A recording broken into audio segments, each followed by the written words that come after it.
everyone. Welcome to Exploring Antinatalism. I'm your host for today, Mark Maharaj. In today's episode, I sat down with YouTubers Perspective Philosophy and Vegan Antinatalist. Links to their channel will be in the description. I hope you enjoy the conversation. So thank you, Vegan Antinatalist and Perspective Philosophy, for meeting up. You were curious about antinatalism, Lewis, and I figured it'd be interesting to have Vegan Antinatalist to explain some of his arguments for antinatalism. And I sent you his formal argument on Reddit. Yeah, I watched it. I watched two of your videos. I think I watched your first video, which was your submission to the Antinatalist Challenge one, which was your first argument against antinatalism. And then I also watched the second one that Mark sent us today. I watched that one and the formal one on Reddit as well. I didn't check the formal one out yet, but I think mainly because I didn't feel like I need to. I thought you explained your position quite well on the video. Did you have any questions about, because like you obviously disagree with the antinatalist position, right? Well, I mean, the beautiful thing is that like in the rebuttal that you gave to the asymmetry argument was essentially the position that I was trying to give to superhuman dance, but more eloquently given, obviously by a more capable philosopher. I think it almost comes down to common sense. I think like when you rely upon what's the word? No, it's not necessarily that's the word. There's a word that I'm looking for, and it's not a relation, but I will remember the word in a minute. But anyway, essentially when you judge something off of something else. So when you rely upon the standard of when you rely upon another standard, it's like a comparison, right? But I can't. There's a better word to use. It's a comparative theory, isn't it? The asymmetry argument. Essentially, you're comparing two possible worlds, one in which someone doesn't exist and one in which someone does exist. And you use that to come to the conclusion that actually it is better not to exist because there is suffering in one world whilst there's not suffering in the other.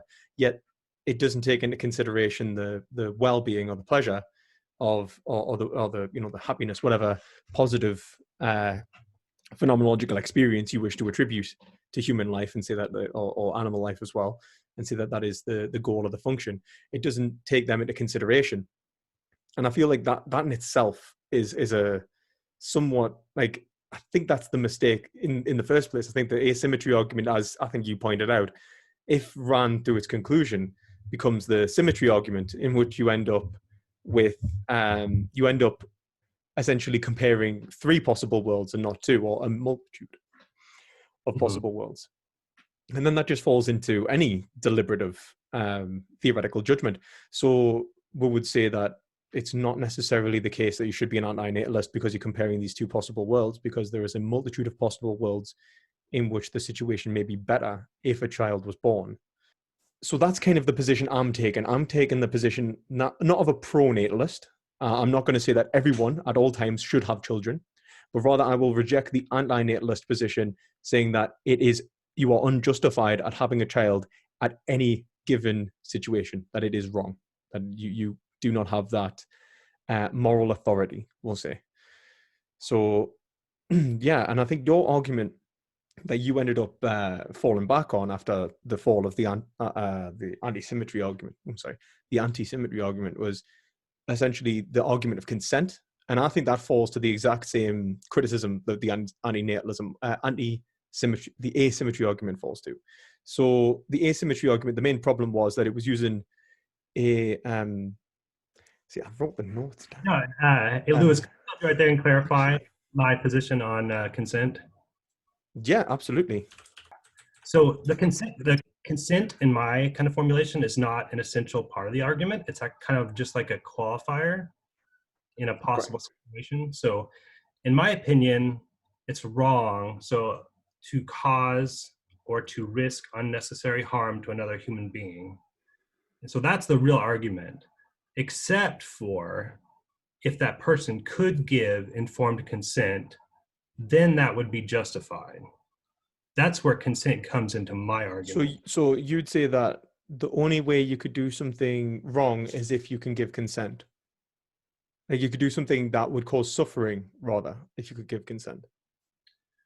That is the only time it would be justified. Right.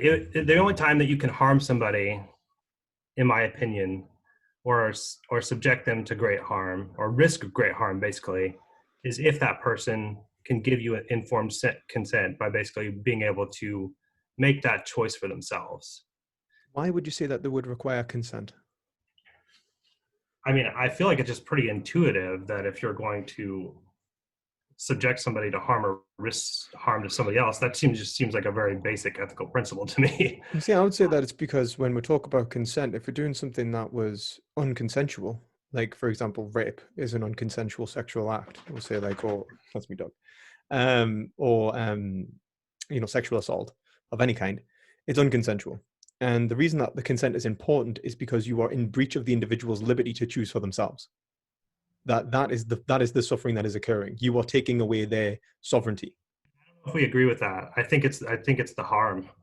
You think it's the harm? You see, I don't. I think now part of because the if it was the harm, then why is it okay to commit harm if someone consents?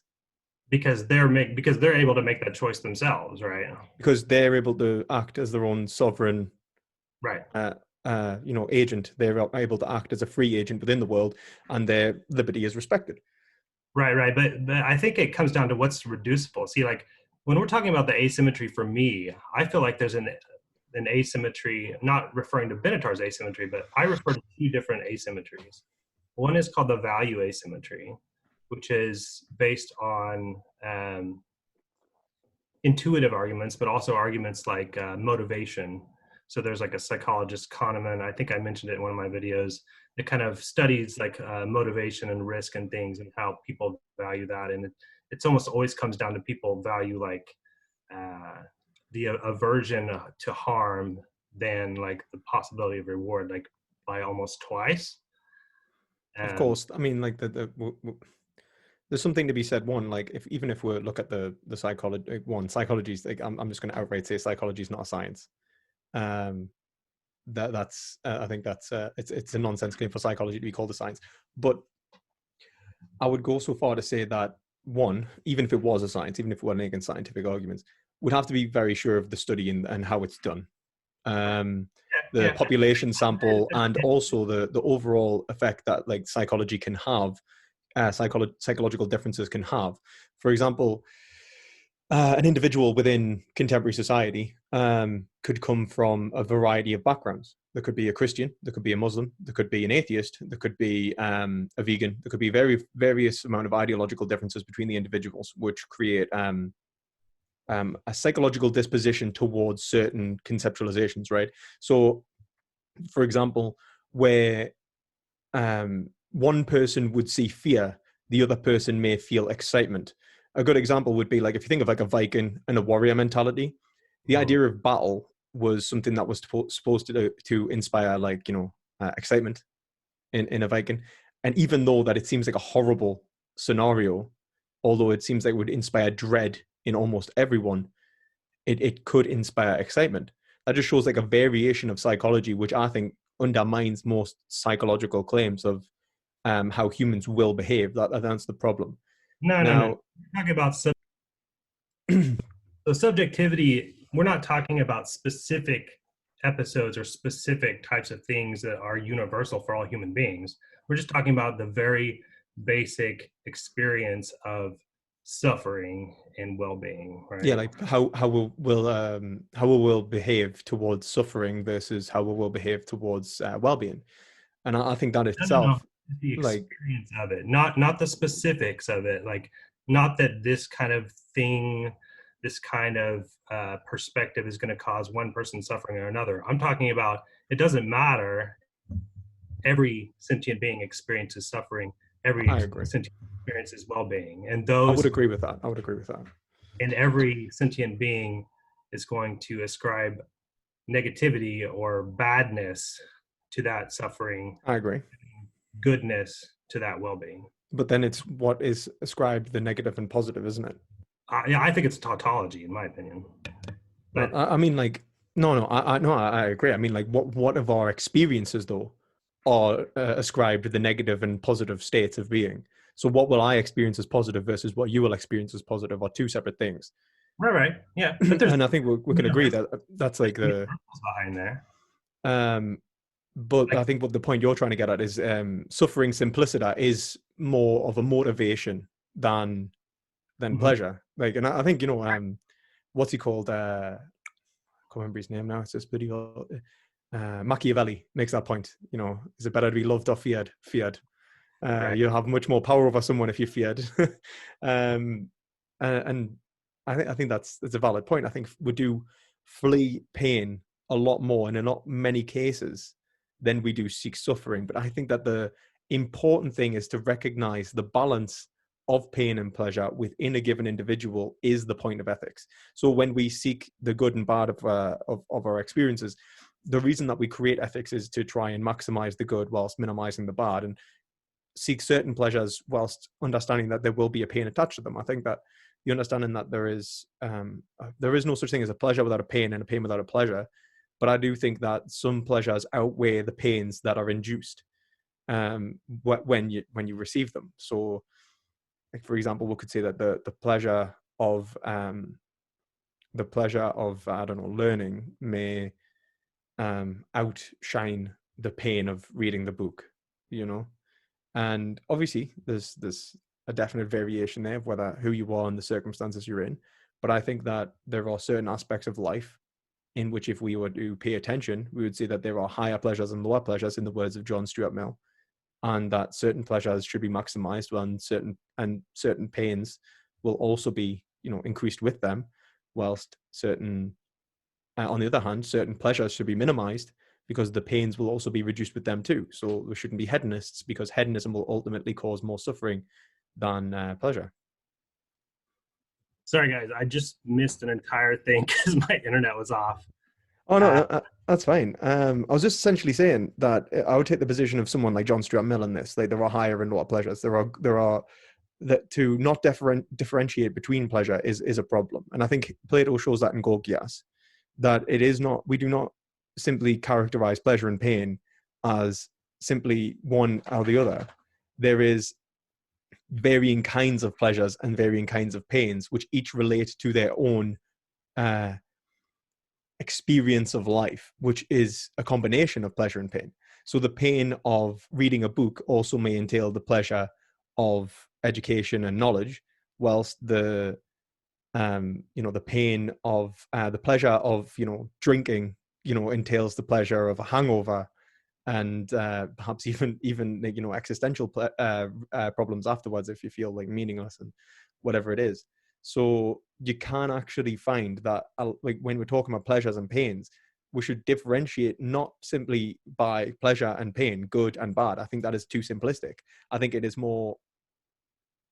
makes more sense to differentiate between types of pleasure, types of pain, and work out whether one is worth the other. And I think that just a psychological experiment, I haven't seen able to show what pains are worth what pleasures yet. I don't think psychology works like that. And I also think that psychology couldn't work like that.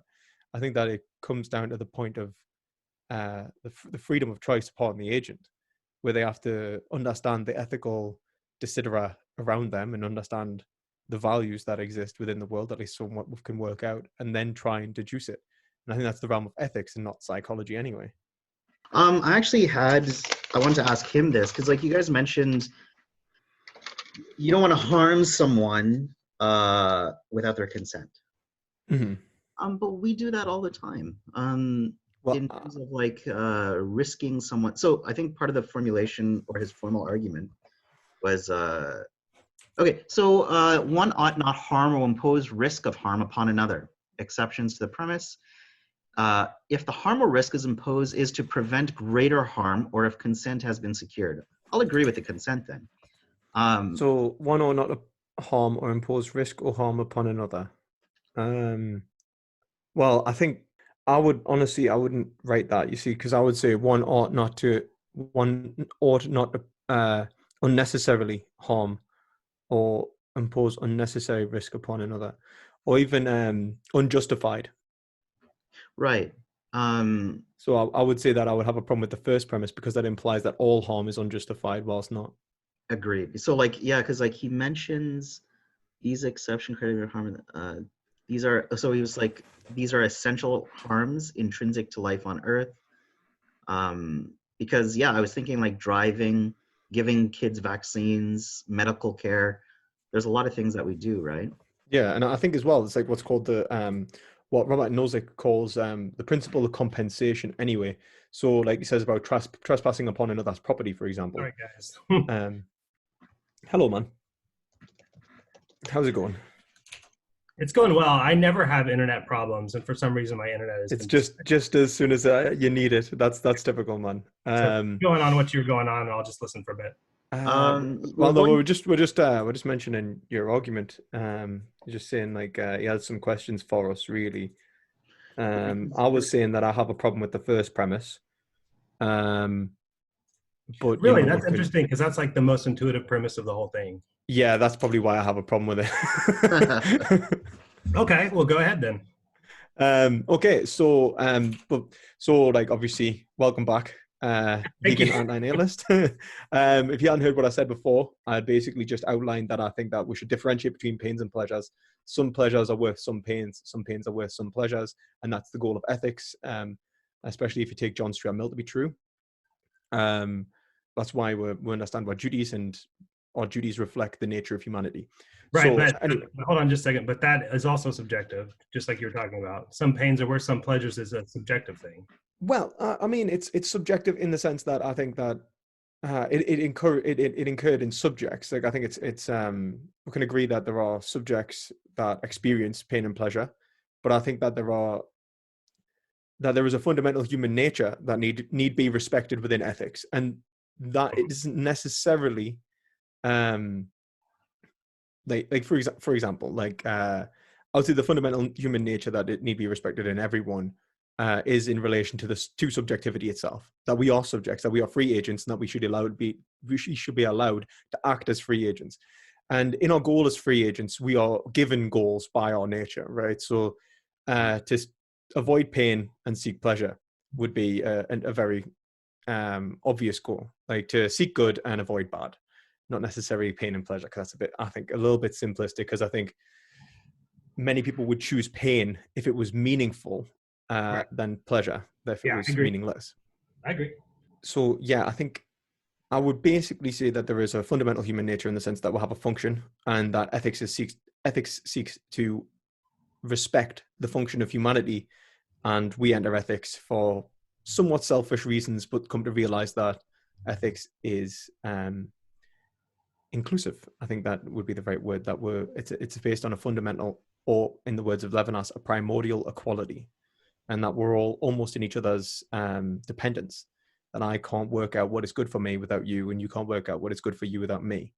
And so that this idea of something being totally subjective, in the sense that, you know, someone may very well enjoy heroin very much, that is subjective. Whether heroin is good for their life is most likely not subjective. The inferences built upon their enjoyment require individuals to verify and falsify. Yeah. And I think even the whether they should indulge in a certain desire, because this is what I would say ethics was about, whether we should actually take heroin or that we shouldn't take heroin, is the purpose of ethics. And for that argument to be presented and judged as correct or incorrect requires epistemics, and that requires, I would argue, relations between individuals. So yeah, I mean that's essentially like a very quick overview of like my understanding of ethics. And in that, I think when we look at like higher and lower pleasures, what we're actually doing there is working out whether the good life, in terms of an individual's experiences, correlates to their end goal. So if your goal is to live for example, a pleasurable life, and so you take heroin, and then you haven't actually taken into consideration the pains of withdrawal, then you are acting irrationally, and you have defied your own ends. And in ethics, as we set ends for ourselves, we find that they become falsified until we better understand human nature and what ends we should truly seek. And that's the telos of ethics, is the the good of us all, the good simpliciter. Okay. Yeah, I don't think I disagree with anything you've said so far, but I don't think it's actually good. Yeah. You're like the Yeah. only person. So I could see how my argument could still fit in that framework. Oh, absolutely. I mean, especially if you were to say that like pain was worse than pleasure, like it wasn't worth it, not at all. I just don't see the evidence of that. Well, I don't say just pain. I just mean like harm, as in like pain, suffering, just badness. Negative like, experience. Just like an exemplar, like Benatar says, like he's not actually talking about just simple pain and pleasure in his asymmetry. It's just an exemplar for pain, meaning like all the badness. You could even talk about the pains of nihilism, couldn't you? I mean, like one of the things that's corrupted in our society today is this idea that we'll have the nihilistic sense of meaninglessness that's permeated most of our culture, which I think has impacted our suicide rates, our drug addiction rates, and a plethora of other problems in which people flee in bad faith. Yeah. And I think that that alone like may be a motivator to not have a child in this culture, which I would agree. I think that to not have a child in this culture might be a problem, and I'm not actually going to argue against that, because I think there is very big problems with our culture that need resolved before I would feel comfortable having a child into an environment where I thought they were actually going to have a possibility of happiness. So I think I wouldn't want to raise a child that's going to have an existential crisis and kill themselves at the age of 25. So I don't think that's a good. I think that's a good society to birth someone into. But then it becomes rather than saying like it is wrong to have children, the antinatalist position, it becomes it is wrong to have children under certain conditions, which I don't think anyone in the right mind, I don't think would disagree with that. That there would have to be a pro-natalist that they should have children in all cases, and I think that's madness. Right. So sometimes in our community, we call that like global and local antinatalism, or soft and hard antinatalism. So it sounds like you have more like a soft kind of antinatalist position, like it's it's wrong. Call it antinatalism, because I think antinatalism implies that it is wrong to have children. When if you say that it is wrong to have children under a certain circumstances, you could still say it is right to have children under other circumstances. Right. Yeah. So, that makes sense. Yeah, that makes sense. Okay. Yeah, and I agree with that. Like, I think a lot of people agree with that as well. But what I want to posit is that there is lots of suffering to be had, even in the best society, in the best culture. True. I agree there. I think natural, unjust. Sorry, let me finish real quick. Yeah, sorry. There's all kinds of natural injustices in the world, and there's people born that are unable to follow their goals, that are unable to become like a heroic individual, to find meaning, to find love, to find these things, just because of their natural circumstances. It's funny that you used the word heroic there. That's Mark was joking. He was saying like, hopefully you won't bring up Hegel. Of course I am going to. And the reason I'm going to bring up Hegel is because Hegel says there's a specific point in which he talks about heroic morality, and he says the death of heroes is not the destruction of our best, but the triumph of true. And the point that he was trying to make is that heroic morality is a self-imposed notion of a self-imposed ethic in which the individual instantiates a culture from basically the state of nature. That there was this one individual that was said, like, you know what, we're going to have rules, we're going to have or even a group of individuals who you would say were heroic in the sense that they, without justification, essentially established a society. And then from that society, we were able to, create epistemics and knowledge and, better our institutions. But the very institutions themselves had to be born out of absurdity, because they could not have had the rationality which is in the institution from which to derive the justification. In the case of heroicism, it's like this idea of being a hero. It's funny that Hegel would say that we shouldn't want to be heroes. Heroes should be a thing of the past. We should want to be just functional members of society, as in like we should want to just live live our lives, and that society should make we're as better than heroes, because it is the triumph of the true. We have overcome the absurdity that of what heroism was, and we have bettered ourselves to a new point. And in terms of, like, for example, you could say that someone becomes disabled, for example, and is incapable of becoming a figure of a figurehead of whatever passion that they had. So like like, let's say that they're harmed, like, from a disease at the age of 5. They wanted to become a footballer, but then they lose the use of their legs below the knee. You could see that as them being unable to fulfill their goals. I would take Sartre's point and say that the problem in the first place was the goals they were trying to fulfill. So it's not that they are in a position where they could not experience happiness. It's that their suffering, their anguish comes it comes in the correspondence between their identity that they wish to assert and what they are, which is a nothingness, which is an absence of an identity. It's actually possibility itself. And the way that we free ourselves from that is by rejecting the previous identity and instead seeking the good life, a self-determination. I may respect that I wanted to have been a footballer and say, okay, this is terrible. I'm in a tragic scenario where I am no longer able to pursue my dream. But the problem, my happiness then isn't the inability to pursue my dream. My happiness is then my inability to let go of the dream, which is no longer actualizable. And instead, this is why Sartre would say something like, the disabled man disables himself. You could become an activist for disabled rights and live a meaningful life in that respect. You can find meaning in other places. And it is the possibilities of our experience and from which we should deliberate on, not the impossibilities. And the trying to set ourselves as a given determined identity imposed upon these possibilities is what causes us the suffering in the first place. So when you say, like, people experience these natural evils, don't get me wrong, I do think there is natural evils, and I do think that people have to find new and creative ways to overcome them at times.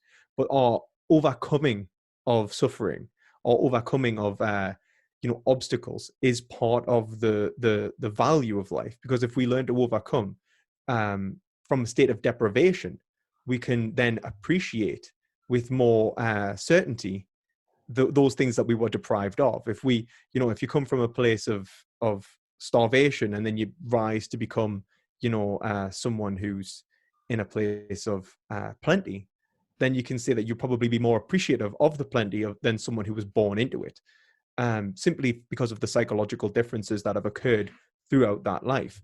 And I think that's the real the cusp there. There are natural evils, don't get me wrong, there are negatives in our experience, but how we approach the negatives really does make a difference. And this doesn't necessarily, just in case anyone's wondering, this doesn't necessarily entail some sort of metaphysical libertarianism. I'm not saying that you have to tell yourself that you're not suffering and that you can just think you're suffering away. That's certainly not the case. But rather, how you approach suffering truly changes the narrative of your life. And I think you can still live a more meaningful life. There's a lot you just said, and there was a lot of assumptions there. I think that kind of goes back to that whole idea that, like, suffering, like instrumental versus intrinsic suffering. And, like, yes, you can use suffering as an instrument to achieve something greater, to achieve meaning, but that doesn't negate the fact that suffering is still intrinsically bad. And if we're talking about ethics, we're talking about the relationship between people and possibly other sentient beings. And so you don't have a right to impose suffering on somebody else. And let me say one more thing. What you were saying was all well and good, but there's some people that literally have no faculties to be able to transform their suffering into something better. They can't even form goals because of their suffering. So, like, someone who's, like, severely mentally disabled, for example. Right, because I work with those people all the time. And I can tell. And if you see someone suffering like that, you see somebody who can't even form a coherent thought, or their thoughts are so scattered. What would you say to that? I think, don't get me wrong, like, it's like, for example, am I against euthanasia? Let's say like someone was suffering so badly because of a physical ailment. Should we euthanize them? I think that it depends as the possibility of pleasure there, like in terms of can they live a valuable life. If we determine that they can't live a valuable life, that their life is going to purely get worse and worse as time goes on, and that the narrative is only it's a perpetual state of negativity. You know, like from birth to death, they will suffer, and the suffering will become greater over that time. End their life. Do them the favor and end their life. Especially if they can't find any purpose for it. If it's like a meaningless scenario, like that suffering without reason, the suffering cannot end. They cannot find any joy because of the suffering. I think that we would be monsters to allow that person to live. Wouldn't you be a monster to bring that person into existence? No. Why not?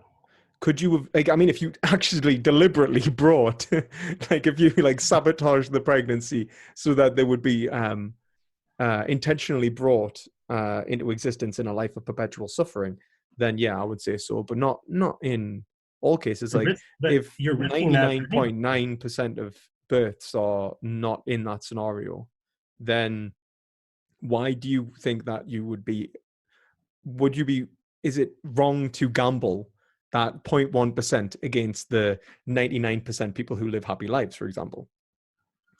Well, I would say that 99% of people live happy lives. It's more like a thought experiment, really. Not the obviously that it gets back to what I said before. It's a deliberative state in which we have to weigh the justifications of the positives and the negatives against one another. What is the likelihood that I will raise a child that will live a meaningful life versus a life of happiness, than a child that will live a life of suffering and, you know, perpetual misery?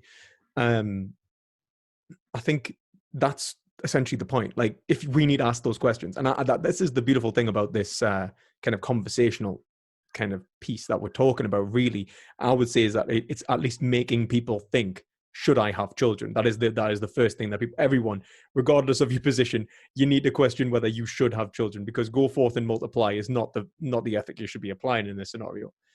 But I do not think that 0.1% justifies unjustifies all of the other pregnancies, or if the balance is, you know, disproportionate. So now we'll come on to what balance is justifiable. Really, I think that's the question then. How many how many cases of like suffering for how many cases of like well-being? Sure. And I think the problem with the antinatalist position is that like a lot of the time it does what liberalism does with Maximin reasoning and John Rawls. It smuggles in the type of rationality which proves itself. So John Rawls argues that we should maximize the minimum because it leads to the greatest reduction of inequality. Mm-hmm. And what Alistair McIntyre and Robert Nozick point out is saying that it's essentially smuggled in a type of reasoning that leads to its own conclusion. Yeah. And I think that can happen with antinatalism as well, or any position, like pronatalism on the other hand as well, or whatever it is. You can create a type of reasoning in which the risk-reward scenario is seen as rational if the other person comes to the conclusion from which you do. And then that will be an issue. So then I would say that I couldn't give you an answer. I don't think I could give you an answer. What would be the justifiable ratio, of pain, possible happiness? Is there even a relationship there? Yeah, I think so. I think that there is like, for example, if you say like, if you've got Huntington's disease, right? And I know someone who does, and it's genetic. And it's a 50-50 chance pretty much that you're going to pass it on to your children. Uh-huh. And I don't think, as much as I think that the person that has it's a nice person and so on, I don't think you are justified in passing that disease on to a child.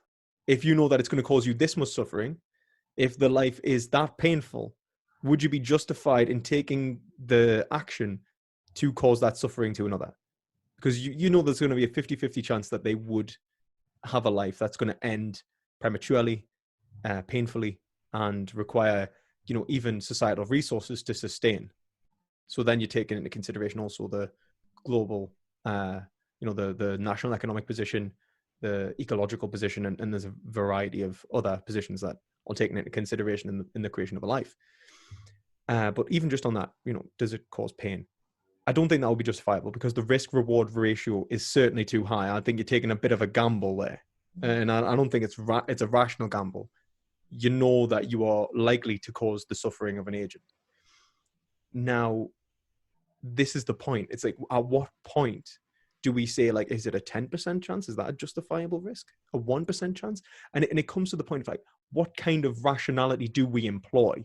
And the issue is that our rationality, our reasoning, is inherently tied into the content of our arguments and the rationality of our institutions. And so many of us, at least, operate, I think Alistair McIntyre says, 3 rival modes of rationality related to the traditions in which we have been raised. And so, a Christian, for example, might have a very different rationality to a liberal. Like a Catholic might have a very different rationality to a liberal, and they'll come to very different conclusions, even though they're both employing reason with and logic with rigor. And it's not that logic is flawed, and it's not that their rationality isn't being applicated properly. The problem is with their rationality. So now we need to investigate the epistemics of how to resolve the confliction in traditions and what is a justifiable risk to take. It seems that many of us will say intuitively 50% is a risk too high, and 0.001% might say that's okay. But it's where in between do we come to the conclusion that it is justified or not justified. And I think that's where the conversation really needs to be. Yeah, that is a difficult calculus, I guess, to make. But in my opinion, sometimes I even wonder if the good, quote unquote, or pleasure at all can ever justify what I would call morally relevant suffering. So every person is going to experience morally relevant suffering, right? So it's not just like, 0.1%. Every person's going to experience morally relevant suffering. And then it becomes whether or not, you are imposing your belief that you believe that child is going to consider it worthy of it, or say that my life is worth this morally relevant suffering. I mean, true. But I don't think it's just about whether they consider their life worth it or not. It's about whether their life was worth it or not. Do you know what I mean? You could have a good life and still look at it as if it's a bad life, and I think that's a problem. I think that could make it into a bad life. I think it could make it into a bad life, as in, like, you've approached what could have been a good life with negative psychology, which is causing you more suffering. In the words of Seneca, we suffer far more in our imaginations than we do in reality. Right. And that's kind of what I meant by that. Okay. When you say morally relevant suffering, would you not say that there was one? I want to know what you mean by morally relevant suffering versus morally irrelevant suffering. But would you say that there was not morally relevant pleasure or happiness there? Like, there's obviously the inverse, and that one would be in a relationship with the other. Right. Well, I think there's an asymmetry between our obligations as well, right? So it's, and I'm still not seeing where you're fundamentally disagreeing with my premise one. So later, I want you to describe a situation where you believe that it's okay or morally justifiable to cause harm or risk great harm for somebody else in our day-to-day life, not in the not in the particular instance that we're talking about now, but just like in our day-to-day in general. Yeah. So what I would say, like, would be morally relevant suffering would be, like a morally irrelevant suffering would be like a pinprick or whatever. And then, of course, like, it's not a relationship between two people. So a morally relevant type of suffering would be it's harm caused to somebody else. Yeah, harm caused to somebody else where they experience suffering, where it's, I guess, like, significant from their own subjective perspective. Right. So you'd say that, like, for example, but then I would say that morally relevant pleasure, I would say that, like, for example, meaningful experiences are interpersonal. I don't think happiness can be achieved individually. I think that's the point of ethics. I'd say that, like in the words of the Greeks, eudaimonia, it is virtue and happiness are one and the same, and that's an interpersonal relationship. There's an asymmetry between our obligations, right? Like our first obligation is not to harm them. Like we don't have a similar obligation to produce some kind of happiness or joy in them. See, I don't think the obligation is to the pain and pleasure as much as the obligation is to the expression of subjectivity, and that subjectivity relates to pain and pleasure. So in the expression of my subjectivity, the goal of my subjectivity is to I would say experience more pleasure than pain. And if I'm not, if I'm incapable of being a rational subjective agent, then that's the point in which I would say that I'm being like morally harmed. Like take for example, if I'm imprisoned, or if someone puts a gun to my head or something like that, they're inhibiting my liberty. That is like one of the most easy forms of harm to come to me, because it's the first dimension of power. It's an authoritative power that is overriding my will, from which I wish to act upon the world. Then you can have political, like someone silencing my political endeavors without justification. So like, for example, if I'm just trying to, maybe we should be socialist, guys, and like, better dead than red comes around and, starts like beating us up or something, then I'm being, or not even beating us up, but like even just not allowing me to speak. Let's say you're not allowed to speak in this public area, and I'm being silenced politically. And then on the third way, there's the third dimension of power in this respect, being corrupted ideologically. And this is like discipline and social norms, from which I can be convinced that I'm acting in my own interests when I'm actually acting in the interests of another. So I can be indoctrinated. Mm-hmm. I think all of these relate to how we should govern our society, because I think that the best society reduces the amount of and maximizes the subjectivity of a given individual by preventing them from inhibiting each other's subjectivity. So we follow various guidelines, duties, obligations to prevent each other from causing harm to each other by inhibiting one another's subjectivity. But also it prevents us from inhibiting our own. So one of the biggest problems that people face is a problem of reasoning, right? And we always come to everyone always make shitty conclusions. We'll make problems for ourselves by coming to false conclusions, and it's only through other people that we can aid someone to gain out of that. Now, I'd say that the point of like, should you help someone receive pleasure and so on like that, that's not necessarily the point. I think that like the helping yourself is in ethics that is the first obligation ethics. Like that's how you get into it, and in that is entailed helping other people. And that when you have an obligation to someone else, it reflects how you wish to live your life and what is the good life for you. And we express that on a simplicity level. It becomes universalized in an almost Kantian respect, the kingdom of ends. And so do I have an obligation to cause... describing my entire video of objective reality.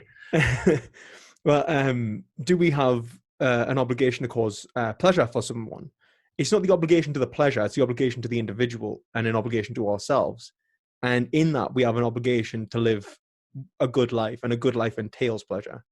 And in which case, I would say that we have an obligation entailed from that to cause good experiences, to help them receive happiness as much as to prevent suffering.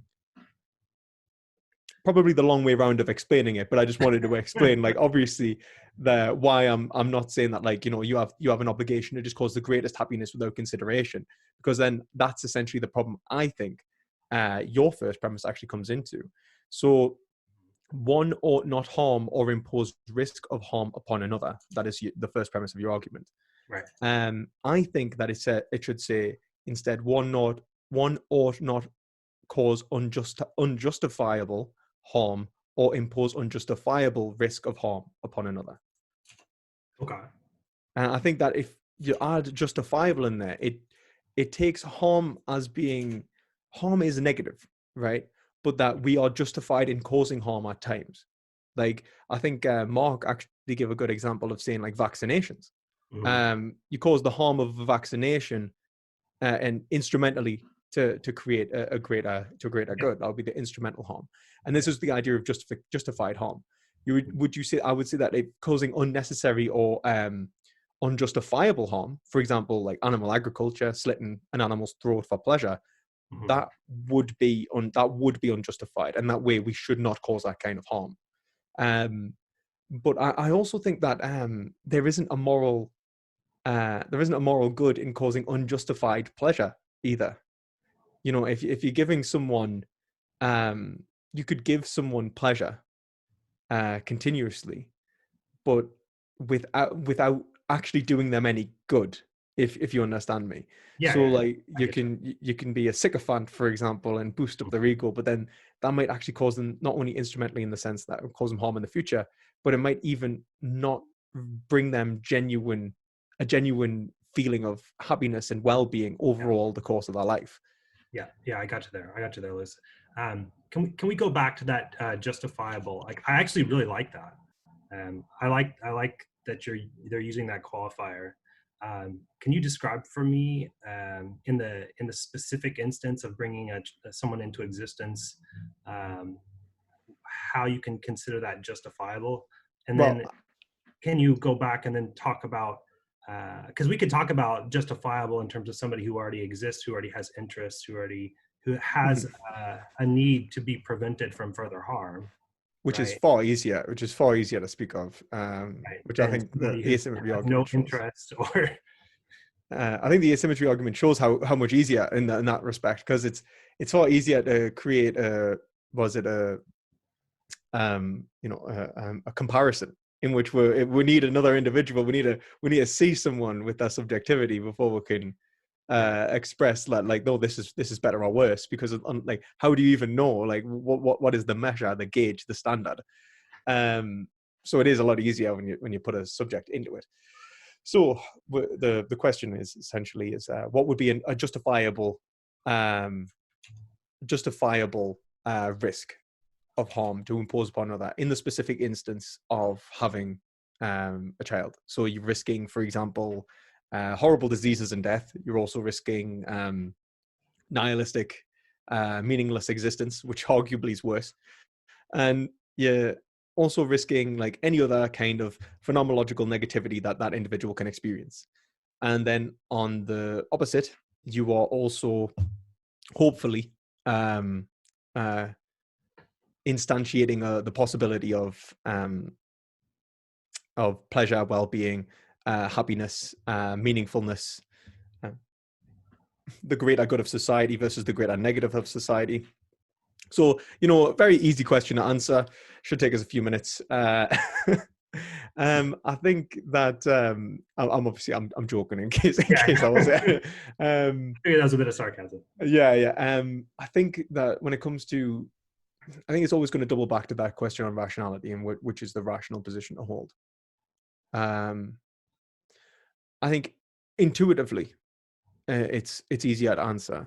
I'd say in terms of what I would say, and I would probably take, it's what Heraclitus says. I would say that I think that there would be two things I consider, and I think you put it quite well before: natural evil and artificial evil, like natural negatives and artificial negatives, and vice versa.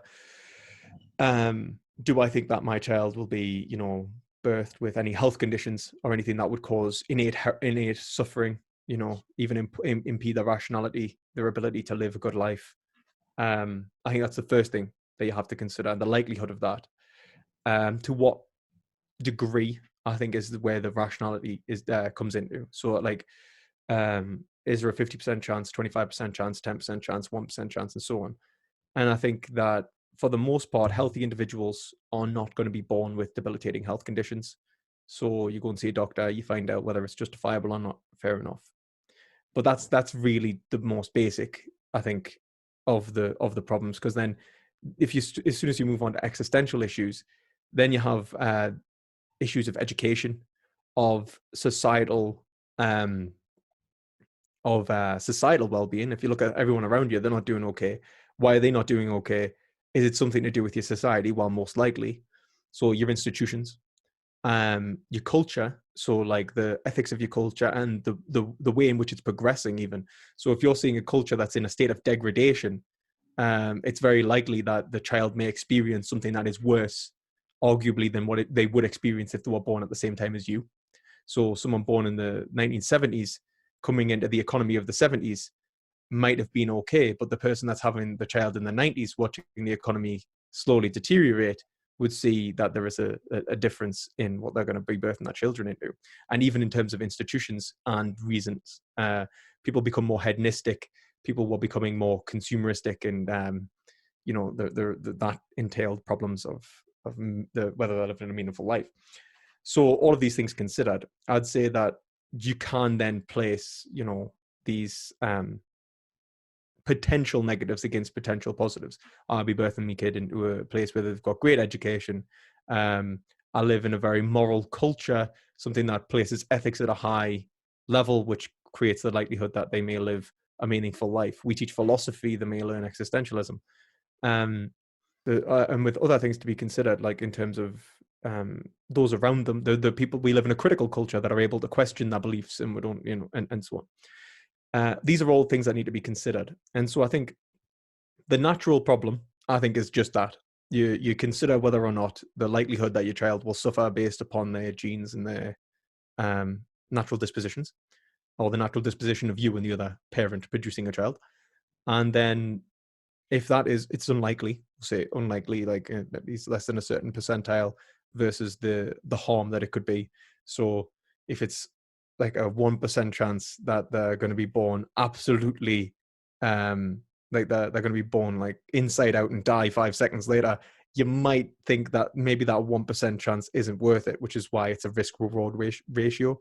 So, but if there's like a 90% chance they'll be born with something like, I don't know, mild asthma, that mightn't be so bad. So deliberate over those issues accordingly. And then I would say with the existential problem, I'd reply with Heraclitus. And I would say that when he was asked, how would we, I think it was Heraclitus, how would you give a man, what would you do to make a good man? And he says, give them a good state. And I would say that the culture, the environment you live in should be examined and see whether it's producing happy people living meaningful lives, and whether it's progressing in the form of a narrative where people are becoming more educated, more, more cooperative, more ethical, and overall we're progressing in sciences and whatever it may be, that metrics that we use. And in which case, if we are, then you are justified again in having a child. I think the issue is that when you start getting into specifics, there can almost be an insurmountable amount of variables. And I think that we'll all have to admit that, like, there is an ambiguity where there's a chance that they could be born into stardom, and that actually be a problem. Or they could be born, poor and become the next Mother Teresa. So there's so much to encompass with the human life. We can't predict exactly, but we can say whether or not you think that the likelihood of a person living a good life in that state and with that biology is probable or not. And I think that is how I would say whether you should or should not have a child. Very long-winded, but I hope it expressed me position. No. Yeah, I think I get where you're going with that. Obviously, like I disagree.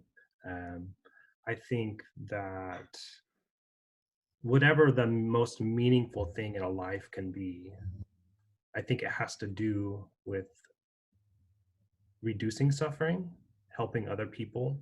And if you're perpetuating that cycle, then you're kind of working against meaning. But that's just my personal opinion on it. Mark, Could you say that again? Because could you say that last bit again? Because I just managed to knock that off and I'm trying to get this stupid piece of string. Oh, no, yeah.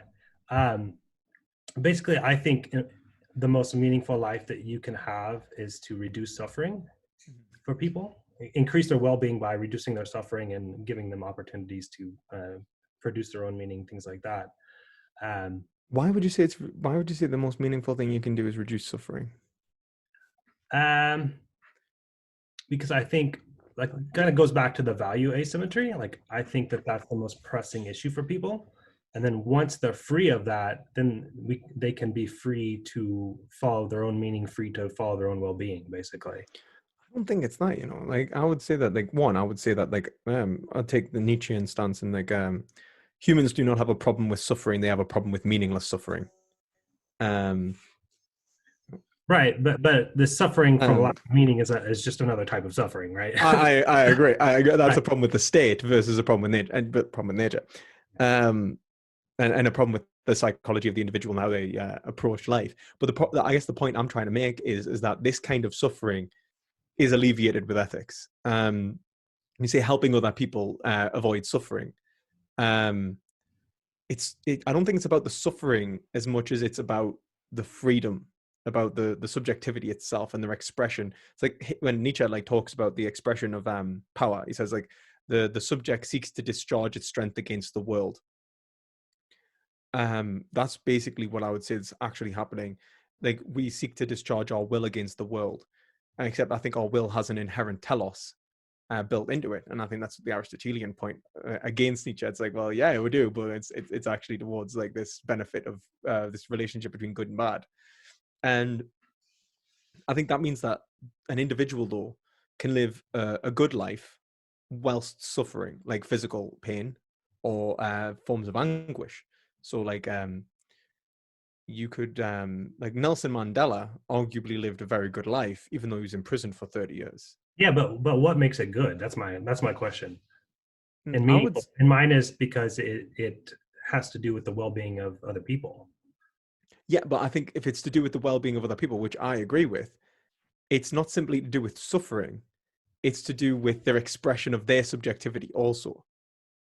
It's Right. I just think we we're are equivocating. I mean, I just think it's semantics at this point because I feel like those things that you're talking about are just a type of suffering. well, I think it's entailed. So I think like when like the difference is that like if you say like it's to prevent suffering from an individual, then we're not taking in consideration it's asymmetrical. But if it's about the expression of the individual subjectivity, which is what I think people inherently try to do, not necessarily seek positive or negative at a fundamental level. I think the baseline level is simply an expression of self-determination, and then from that we are like trying to seek this end telos, like which is the ultimate expression of subjectivity, which relates to the greatest. Like I think a good way to put it right is in Gorgias, Socrates asks Callises, I think it is, whether because he says, well, would you not rather be the tyrant and all that, this tyrannical king that's going around torturing, killing and doing whatever he wants. He's unjust, but he's he's powerful. Is it not better to be powerful than just?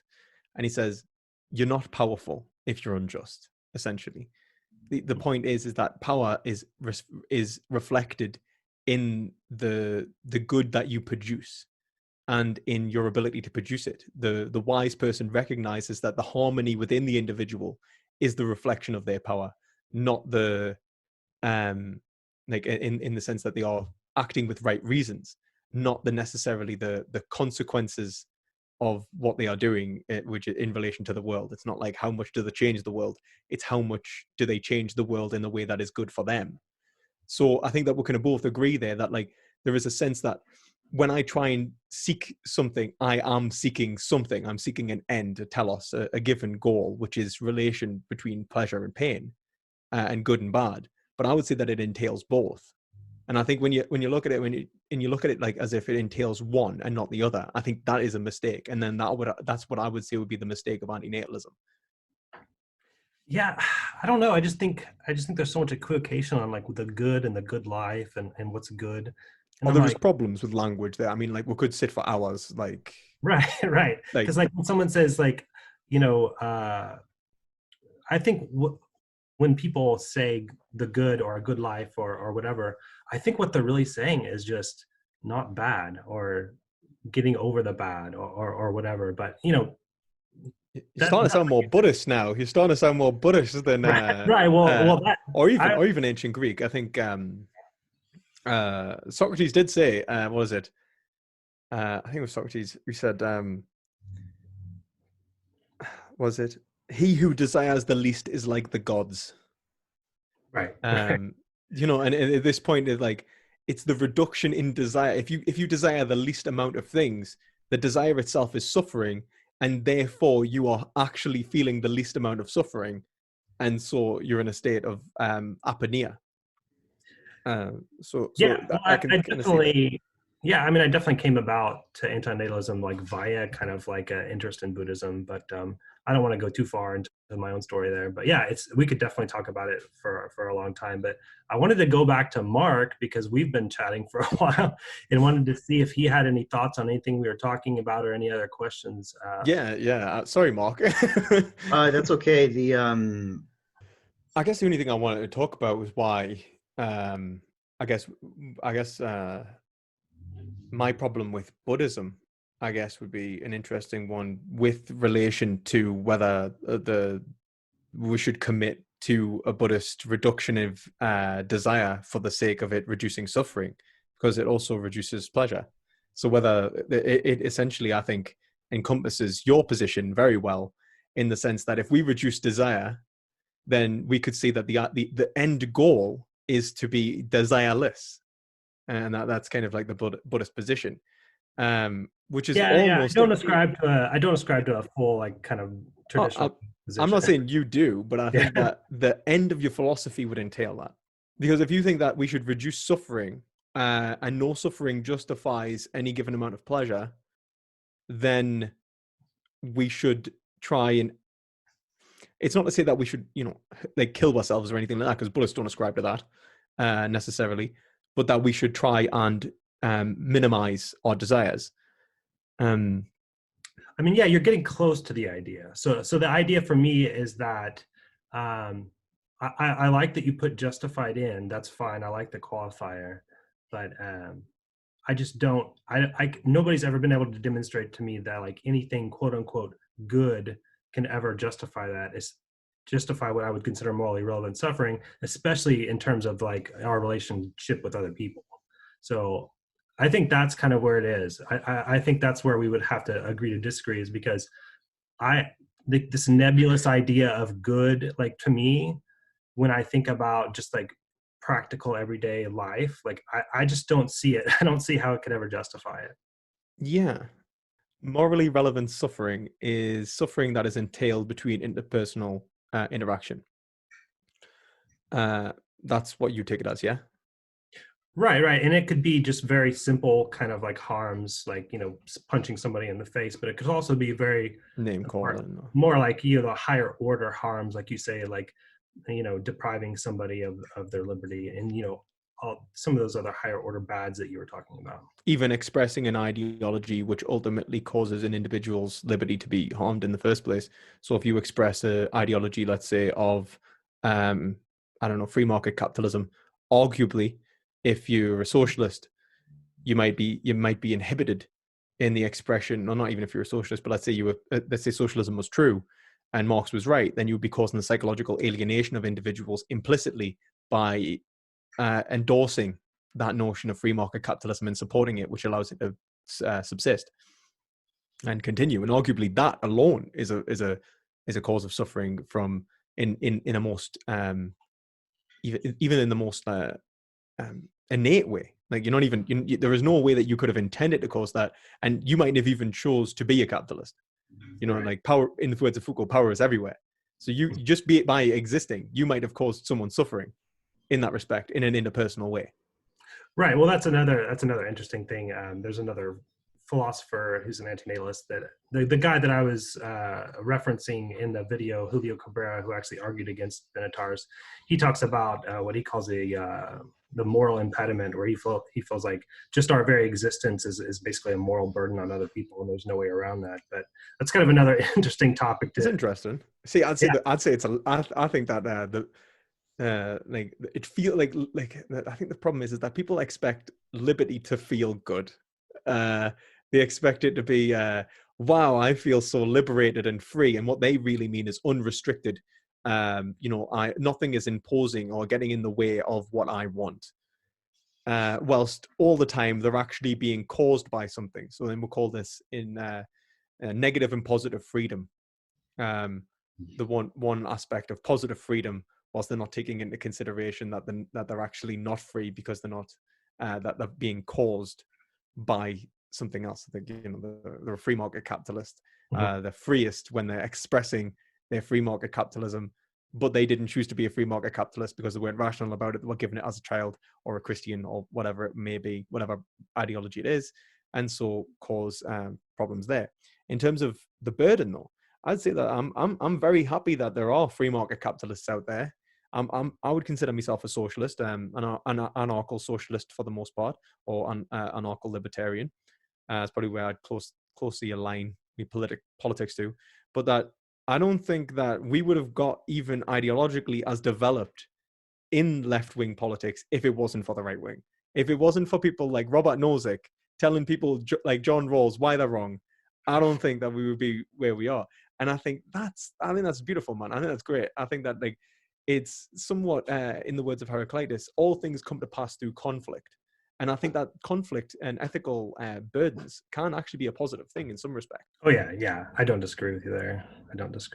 So, I guess in terms of just to get back to the morally relevant harms versus morally relevant pleasures, I'm just wondering why you'd say that none of them necessarily entail, like, so for example, is there no instances of morally relevant, like pleasure, good, positive experience that you could see as entailing or justifying a morally relevant harm? So I think a good example, right? Let's say an ideology. Could you have an ideology which was not perfectly true, and so will have an aspect of bad faith in it, which could cause existential crisis and tragedy? Though the individual will experience tragedy in their life at some point, but for the most part, they will experience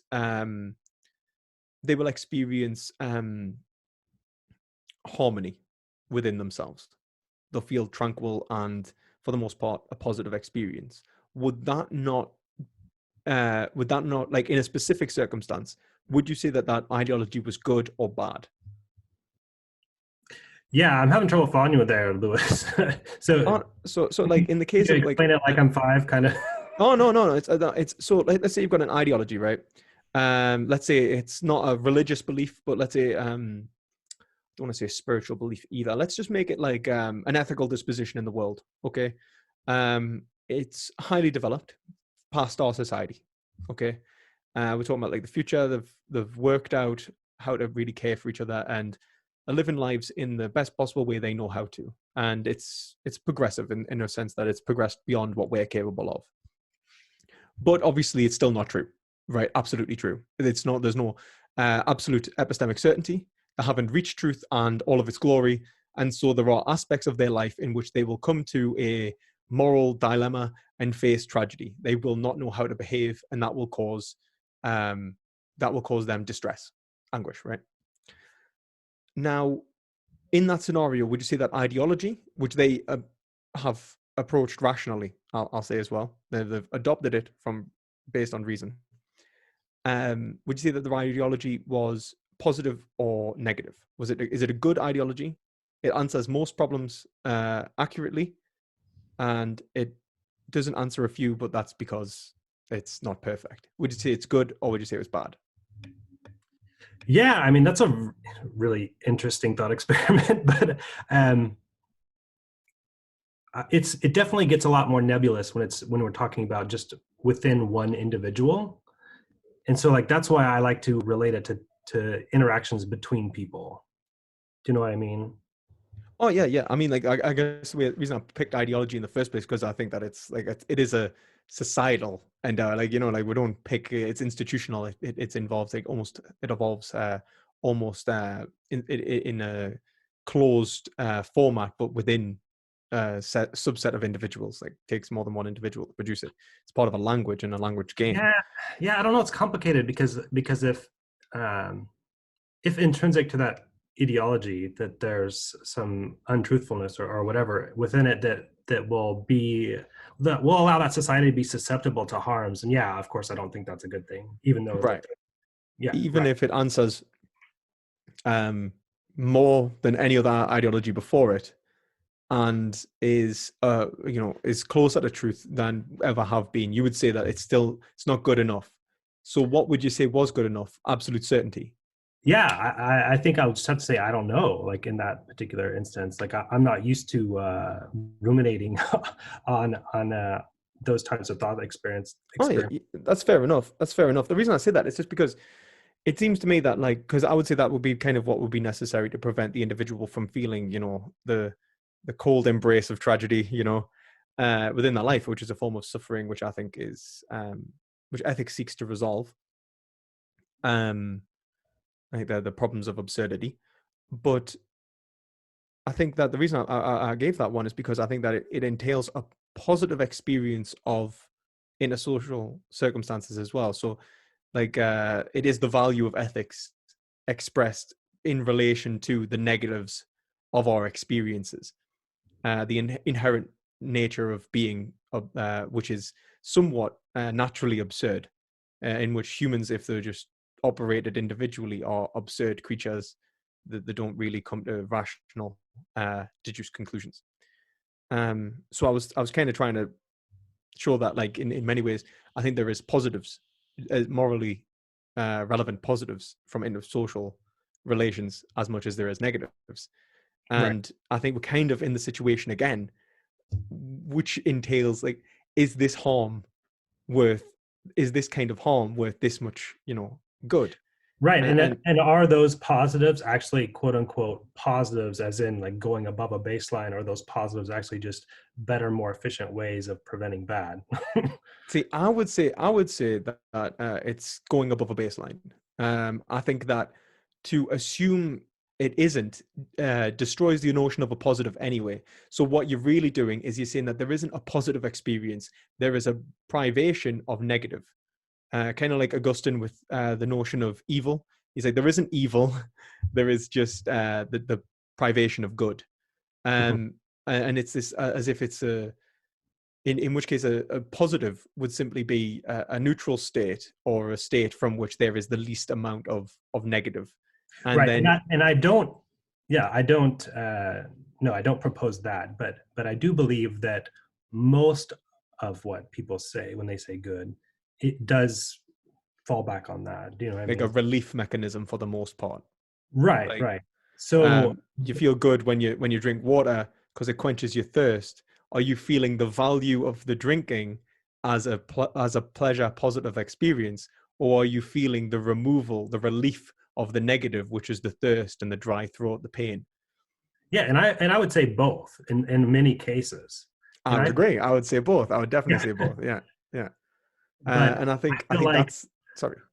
I was just going to say, I think the difference is, I think that amount that goes over baseline is so kind of much smaller and irrelevant compared to that other part, or other percentage, I guess you could say, of the quote unquote good, that and I don't think people realize that. But that's kind of the perspective I'm coming from. So, like, even if we talk about the goods, quote unquote, that can justify the bads, I think we're basically splitting the goods in half, and so, like, you're basically piling back on the bad. The bads, yeah. I see what you're saying. And don't get me wrong, I think I agree with a lot of things. Like, for example, I think even before you enter ethics, I think that we should all agree that the most fundamental thing that we need to do is provide for the basic needs of citizens and individuals who are ethical agents, because without that, they are incapable of being um, able to free themselves from the system of drives. I think Hegel calls it. So essentially, like, from their basic needs, they will always choose their basic needs. They can't help it. Like, you will choose water. Then, like, if you need to steal water, stealing may be wrong. You are stealing that water, and you're not wrong for doing it, because you're trying to respect subjectivity, and you're in a situation where the ethical obligations of your culture no longer respect subjectivity. And so that's where you feel in tragedy. So unless you're meeting the basic needs of individuals, you're going to find that you're not actually managing to hit an ethical culture. You're not actually even in ethics yet, because the people are starving. People are in situations where the tragedy of their existence is overcoming the absurdity of their existence is overcoming the reasons within their institutional framework. Mm-hmm. And I think that's very, very important. So when you think, like, if someone's thirsty, hungry, in need of shelter, you need to sort those out first. And I think that there is a definite moral obligation to do so. And the pains of sorting them out, like the pain that you'll experience when they're unsatisfied, is very great. It's not something to be laughed at. It's something that needs to be appreciated with all of our faculties. We really need to like remove people from the worst scenarios before we start thinking about, would we all like yachts? How would it feel to live a life of a millionaire and do all these like frivolous things? We need to consider like the pain of someone starving to death in Africa, or an animal getting its throat slit for a hamburger, and so on. In regards to whether there is a pleasure that entails some pain, I think that's possible. I think the pleasures that I would say that do, I'd say once you've gotten past the baseline of relieving the most basic pains, I think that most pleasures from that point, like there are two types in the sense that higher and lower, but I would say that it's almost one relates to and I think they all relate to our base desires, in the sense that they almost in some way relate to desire itself. But the problem is that when we become fixated on certain desires, for example, let's say you become addicted to food, right, which is totally possible in our state. Many of us, including myself, struggle to not eat a lot of food. Right. It's really tempting, but it always causes us suffering. We'll get heart disease. We'll get diabetes, whatever it is, and not just that. Like, we'll also maybe feel ill and incapable of looking after ourselves, and we also feel empty because we are propagating desire to the point in which our desires are waxing and waning and growing and growing and growing, whilst the pleasure is actually minimal. To the point in which a Buddhist, I think is right in saying that when you're eating whatever food you are, you will feel the distaste of knowing it's going to come to an end. And in which case, you're actually at that point just medicating yourself. You are taking physical pleasure to get rid of the psychological distress of not having that pleasure. You're addicted. And I think that is a problem. I think that is a big problem of society. You need to remove those pleasures, essentially. You need to minimize them. You shouldn't be eating for the sake of enjoyment all of the time. You should be eating for the sake of health and well-being most of the time, and then maybe celebrating or something, whatever we decide is the rational kind of balance there. And then I think that we've got another type of pleasure, which is more intellectual, and I think that and ethical. So like considering other individuals, helping others, altruistic joy. Buddhists actually encourage altruistic joy for the most part, because I would argue for its relation between pleasure and pain. Altruistic joy brings more pleasure to not only a greater individuals, but to the individual themselves, because Hegel even sees it like this, right? When we desire an object, right? Like if we desire, like, let's say I desire like this kind of pop, right? Once I obtain the kind of pop, it's not an object anymore. It's actually part of me. It's part of my subjectivity. I then sold it. It is mine. It is my property. Therefore, I can't desire it anymore because I already have it. So my desire starts to cease of that object, and it continues onto the next object, the next kind of pop, the next bottle of pop, whatever it may be, or it might express itself in a new, different way, sublimated somehow. However, if I desire another person and their well-being, I cannot, because of the way that an individual is, and I understand them in a relationship. If I want a relationship with an individual, I can never obtain them.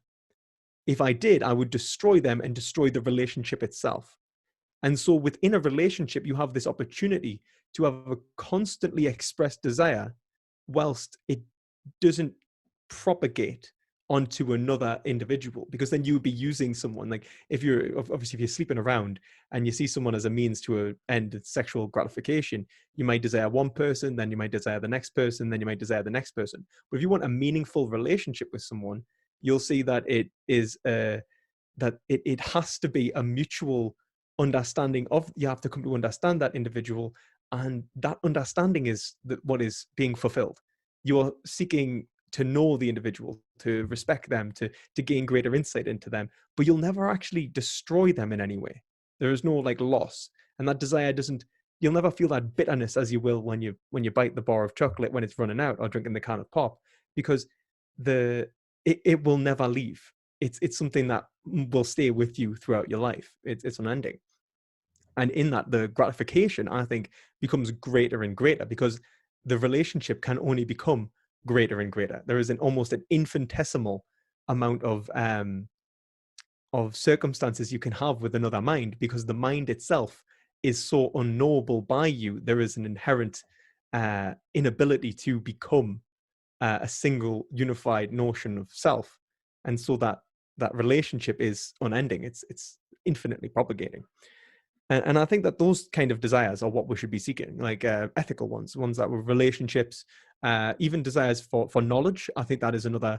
It's intersocial, and it's not as direct as something like a love and relationship, but it's intersocial and it relates to reality itself. And I think that is also an unending pursuit of something that is never going to cause you any harm.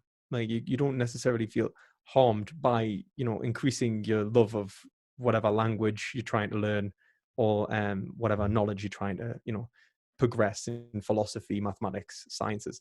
And these are the kind of things that once we beat the baseline pleasures, seek relationships, meaningful relationships, and seek intellectual engagement. And I think that those are they are different in the sense that they are metaphysically different. And that metaphysics relates to how you can actually end up enjoying your life, because otherwise you're going to feel the emptiness of hedonism. Wow, that was great. No, very romantic, by the way. Oh, thanks, man. I do continental philosophy. This is, I noticed you do analytic. Like, honestly, man, you actually sound so much more like well structured. Like your points are just like so clear flowing, and mine are like, but what does it mean? No, it's good. It's good to have that. Like, I think more people would be interested in philosophy if they had that kind of more continental approach almost. I think the goodness exists somewhere between the fields. I think we need to be sometimes like you read someone like Kierkegaard and you're like, what the hell is he doing? Right. Like, but no, there's still value there. It's just, for me, it's just not my style. So it's just hard. Yeah. As well, I think the different educational formats, isn't it? Like, so if one person's better than one and one person's better than the other, then they should pursue them. I think the one thing that we need to propagate is really just communication between the fields. I think that's just problem. Like for example, free will is approached very differently in continental philosophy as it is in analytic philosophy, and I think that there is a divide there, and I think that some continental philosophers read analytic philosophy, and you get some analytics that read continental philosophy, but it's just not the majority, and it really should be. Right, definitely. Yeah, no, I like what you were saying. I definitely think those are probably the most quote unquote like pleasurable or the best things about life. And to me, and I was actually thinking about that, I guess yesterday, just because it was like the whole like Valentine's Day thing. And I was just thinking about some of the people I interact with and how they have essentially no possible way of interacting with people. I mean, no possible. I would say yes, it's like waxing and waning, but basically they're unable to have a meaningful, intimate relationship, and how that's essentially just a tragedy, in my opinion. Oh, absolutely. I completely agree. I think that you hit the word on the head with tragedy. And I think that's a feeling of the ideology that they've been raised in. They've been raised to not approach individuals as equal moral agents, and they've not saw that they should be desiring certain obligations, but instead they desire experiences, and those experiences use people as a means to an end. And that's why ethics, I think, is better understood as not a selfless endeavor, but as a selfish endeavor, but as a mutual advantage. I think in the words of John Rawls, what does he say? A venture of mutual cooperation. It's almost as it's for the greater good of us both. It's about the we and the rather than the I. And I think like the people really, like, especially in our culture, like it's not even like people who are just nasty people. They're not, like, they're just like, we're just confused. A lot of what are just confused. And I think that's just nihilism has really taken hold of people in our culture. You'll never find an unhappier person than someone like on the Wolf of Wall Street, when he's just sniffing loads of drugs, sleeping with loads of women and spending as much money as possible. I wouldn't wish that life upon my enemy.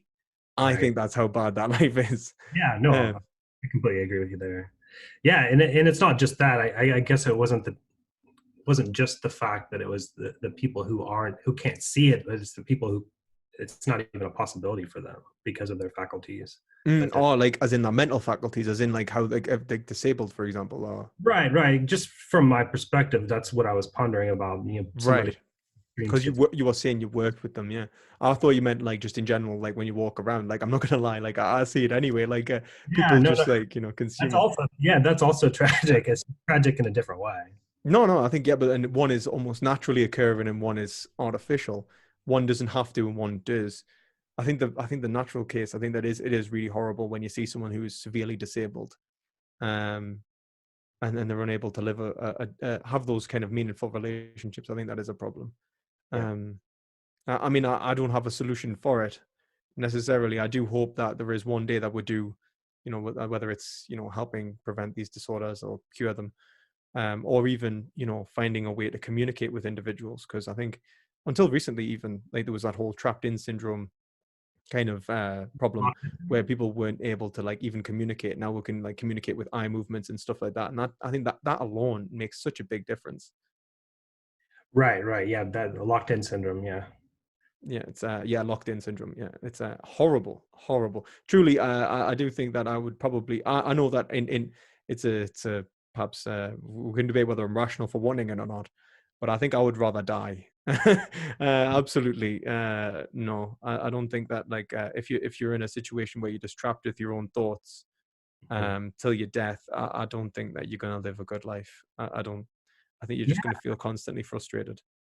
And that's the thing, like I think that's the thing that bothers me the most, and kind of why I don't waver from my antinatalism, is because I can kind of grasp it when I see people talk about the good that justifies it, but I would have to be almost certain that my potential child would be able to experience those things.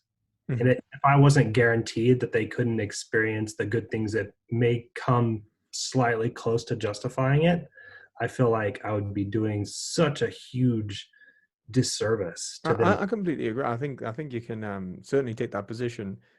As I said, like the level of where we draw the line is the point I think of contention. Yeah, where this is where we need to have the discussions here.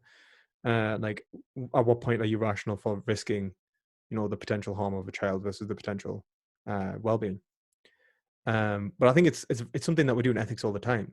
How many people should you send to prison? How many innocent men should be or women should be sent to prison to prevent convicts from getting out free and getting off and being allowed to subsist within society? And there's always that ratio where there will be a certain amount of people that get convicted on a certain amount of evidence, because we cannot rely upon epistemic certainty. Because if we were, then no one would go to prison. So there's always that, like, at what point is it justifiable to send someone to prison? Is it not justifiable to send someone to prison? And as you say, like, if you're giving someone, let's say, like life imprisonment, you ought to be damn sure, that you're convicting the right person. But I think in that scenario, I think there is times when I think that there is, like, it is justifiable to send. Like, I think there was a man who once said, I can't remember, he was definitely a lawyer, but he said, better to send, better 1,000 guilty men go free than one innocent man go to prison. If you apply this to the antinatalist position, it's like better 1,000 good births are prevented than one bad birth occur. Right. And you can definitely see the rationality in that. Like, it seems that like one bad birth might be so utterly detrimental to the understanding of what we are trying to respect in subjectivity that you may actually, it might be better for 1,000 people not to be born, because it's just that this person will feel like their vital interests will be stamped on every day of their life. I think the other point there, Lewis, is like, is it ever bad to prevent a good life from being born? Is that ever a bad thing? You see, this is the thing. It's like, are you wrong for preventing a good life? That was actually one of my questions, so thank you.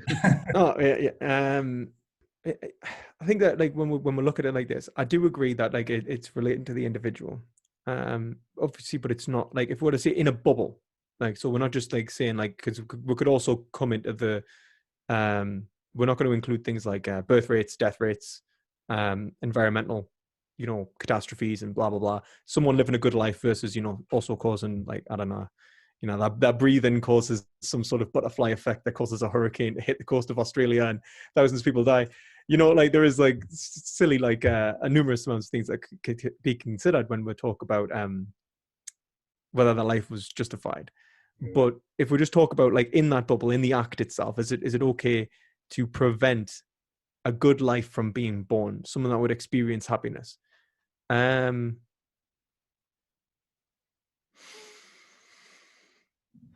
Only as much as it's justifiable to cause harm, and I'd say that must relate to other individuals. So if it was not going to affect anyone else, then yes, you would be wrong in preventing that life. You would be wrong in preventing the happiness and the well-being of that individual.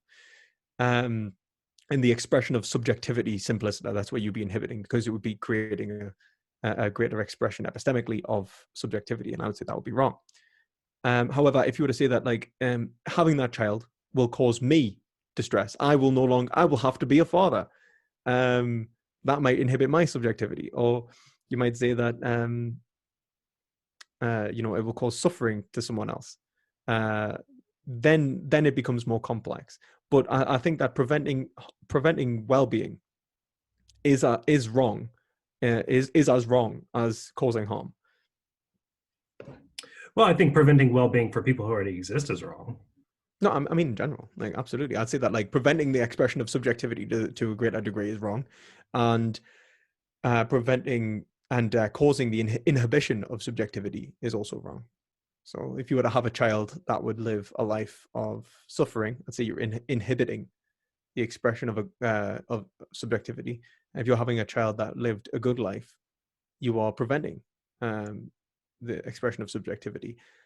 That doesn't mean, as well, like, as I say, does not mean that we should all go out and have as many children as possible.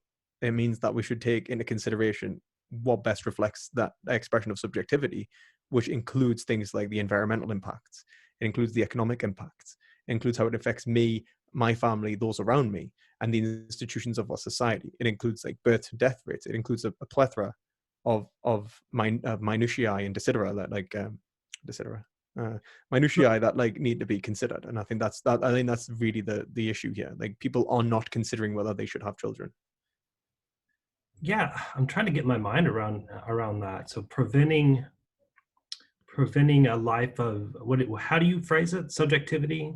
Preventing subjectivity itself. So I wouldn't say, like, a life of subjectivity. So, like, I think, like, obviously the subjectivity of an agent is I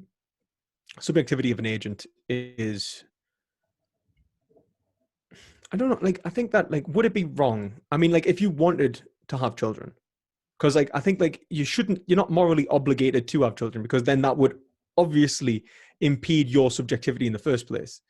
Do you see what I mean? Because you would be then determined that you must act in a certain way, otherwise you are being unjustified. But in no way must you act in that way, because it would not necessarily change the subjectivity. I think this consideration must only come into question if someone is deliberating on having a child or not. If they don't want a child, and they never wanted a child, and, like, it's not something that would reflect their well-being or the well-being of them around them, and there is no purpose of them having a child, they do not desire it at all, then they should not have a child. I think that would be almost imposed upon them. It would be forced, and that would be a problem with subjectivity. But then if they do want a child, right, like, let's say they have that desire, but they aren't sure whether it is right or wrong, at that point, preventing a good life would be worse than preventing a good life would be bad, as would be causing an unhappy life, if you understand me. So once in the ethical dilemma, once in the decision-making process of whether they are going to or not going to have a child, then I would say that the weighing up of potentiality is related to the subjectivity simpliciter. But until that point, like, it reflects who's around now. Mark, do you have any questions on that? Because it almost seems like you're giving subjectivity some kind of intrinsic value. I think subjectivity is probably what I would say is intrinsically valuable, in the sense that its expression is inherently valuable. Even I think even Sartre sees that, like the idea of like inauthentic versus an authentic life. And like, people think he's a nihilist, but he's not even a nihilist. He thinks that you should live the authentic life and you shouldn't live the inauthentic life. I think that subjectivity itself is it's inherent. It's something that we cannot help but feel. It is a desire, an ongoing process from which seeks a given ends, and in that it is the evaluation in the world which creates value. Right, but only for people who exist. I mean, so Yeah, it is. But like, I mean, like if you're deliberating on whether this potential individual, so once you've created the thought experiment of whether you are going to have a child or not, are you justified in saying that you shouldn't have a child, even though you want a child? It's not going to. So just imagine, right? So there is nobody else's subjectivity being impaired in this. It is purely, do you want a child? You're like, well, maybe. It depends. Is it rational? That's what I want to know. So it would be rational for you to have a child in that scenario. You wouldn't be obligated to have the child, because if you were obligated to have the child, your subjectivity wouldn't be respected. But if you but towards that child, your obligations towards that child, if you do want a child or don't want a child, I'd say it would be more rational to have the child than to not have the child. Do you but see that's what I in mean? relation to the subjectivity of the parents. We're kind of like talking. No, I mean the subjectivity of the potential being, like, because if you take the parents, you have to. I'm thinking if we're trying to dismiss everyone but the being itself, which is quite hard, Right. then I think No that. being. That's Sorry. I mean that's the thing. There's no referent. Yeah, but if there's no reference, then we can't do them harm either. But I think we can judge whether we are going to bring them into something negative or positive. And I think that's if we're talking about the potentiality of a being, and we're referencing the multiple possible worlds, and the asymmetry argument becoming the symmetry argument, and like it just becomes another expression of moral logic applied to an ethical dilemma, then we can express that there is a right and a wrong related to the probabilities of a good and a bad occurrence in respect to the subjectivity of the potential agent. Yeah, right. But yeah, it's confusing because the referent becomes the existent being once it comes into existence. So that's how you can say that it's harm, whereas you can't say that it's harmful if it never comes into being because there's never a reference. So yeah, same with the positive. It's once it comes into being, you can find you are referenced against whether it was a positive or negative, and whether that you were in hindsight justified. Obviously, hindsight being the golden evaluator of our actions, and reason is historical, in the words of Gadamer. And so it gives us more information from which to work out whether we were or were not justified. If we could have known the information that we have now, would we have acted in such a way? Unfortunately, I don't think we'll have that. In the absence of that hindsight perspective, there's still no referent in terms to say that it's wrong to prevent that subjectivity from coming to existence. Well, this is the thing. I don't think there's necessarily a wrong in preventing the subjectivity and a wrong in causing the subjectivity until you actually have that referential point of existence in which it's actually there. And I think we can both agree with that. Like, that's the point of why you're saying the asymmetry argument failed, because he required, how do you say his name? Is it Benzar? Benatar. Why his argument failed is because he required that referential point of whether of that person in an alternative world who does exist, and that's kind of the cusp of the argument. It doesn't work unless there is a referential point and go that then this is good or this is bad based on the existence of an actual agent. I think a feminist philosopher even criticized him for that as well. I think you mentioned was it an Italian philosopher? Or was it a philosopher's name who I'd never heard before? You did say Well, the one that in the video, his name's Cabrera. He's from Brazil, but Cabrera. Okay, yeah. yeah. Sorry, I wasn't. I knew it was. I was thinking, is it Spanish? No, no. I knew it was a Latin. I knew it was a romantic language, but I was like, I'd never heard the name before. Right.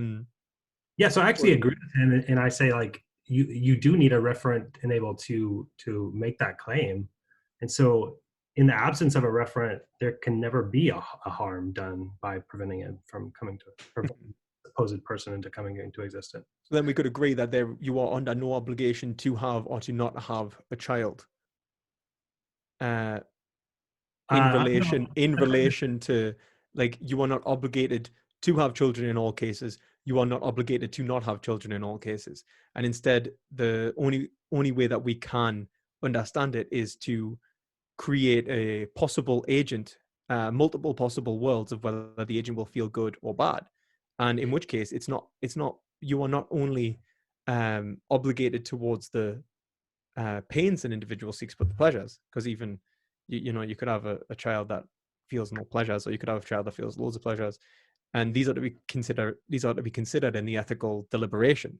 And in which case, then I would say that, like, if you are purely respecting the subjectivity or the potential subjectivity of the agent and the life that they will live, then the greatest expression of that subjectivity is what would allow the justification of bringing them into the world. That the expression of that subjectivity outweighs the inhibition of that subjectivity. That the expression of that joy and happiness and well-being is outweighed by is not outweighed by the negatives and the harms that they bring in, and the world itself is reflected in the same way. That the overall good of the world is not inhibited by the overall bad of the world, and that's the kind of decision-making process that we are kind of entering in. And I think that's just a typical ethical dilemma. I don't think that's necessarily. It's so tricky, but so to try to circumvent that, I kind of try to make it into like a decisional kind of outcome. So it's like you have the parents, they're kind of ambiguous, and they're like, okay, let's think about it. If I don't have the child, then there will never be a referent, and that can never be bad. If I do have the child, there will be a referent, and it could be either bad or good. And so it's, and it would be a bad thing to produce a referent whose life is going to be bad. So in order to prevent the wrongness or the harm from occurring, I guess it's kind of almost, I call that the wager. It's almost like a wager argument. It's like you have a decision, you have these potential things. In order to prevent yourself from doing the wrong or making the wrong decision or causing harm, you should always divert to the decision not to have the child, because there will never be a referent. That's maximum reasoning. So it's like, yeah. That's right. Yeah, that's maximum reasoning. You're maximizing your minimum.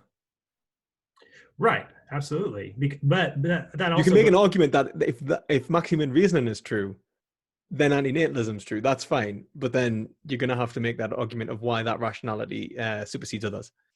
Right. So yeah, you're going to have to base risk reward, whether it was worth the risk of producing a child which could feel harm versus worth the risk of producing a child that would feel positives. Right. And that's where I think that's kind of the crux of the argument between the two of us, is that I don't see any justification. And so, or I see that there's a possible potential justification, but I believe that it's so unlikely and it's so difficult to achieve for most people that you cannot justify the risks. I mean, like, you can also even say that, like, the risks are not justified in contemporary society, and that the society necessary to justify those risks is almost utopian. So you could say, like, we need a much better society, a much better healthcare system, a much better a means of cooperation, and maybe sort of cure diseases and a plethora of things before you think that the risk is worth taking. Yeah, it's not just society. I would say, like, life itself would have to be fundamentally. And that's the problem. Like, I can think of a possible universe in which that would be the case, but in this universe, I don't see that. See, what I would say is that we need to find out at what point it is a justifiable risk to take and what we are risking. So again,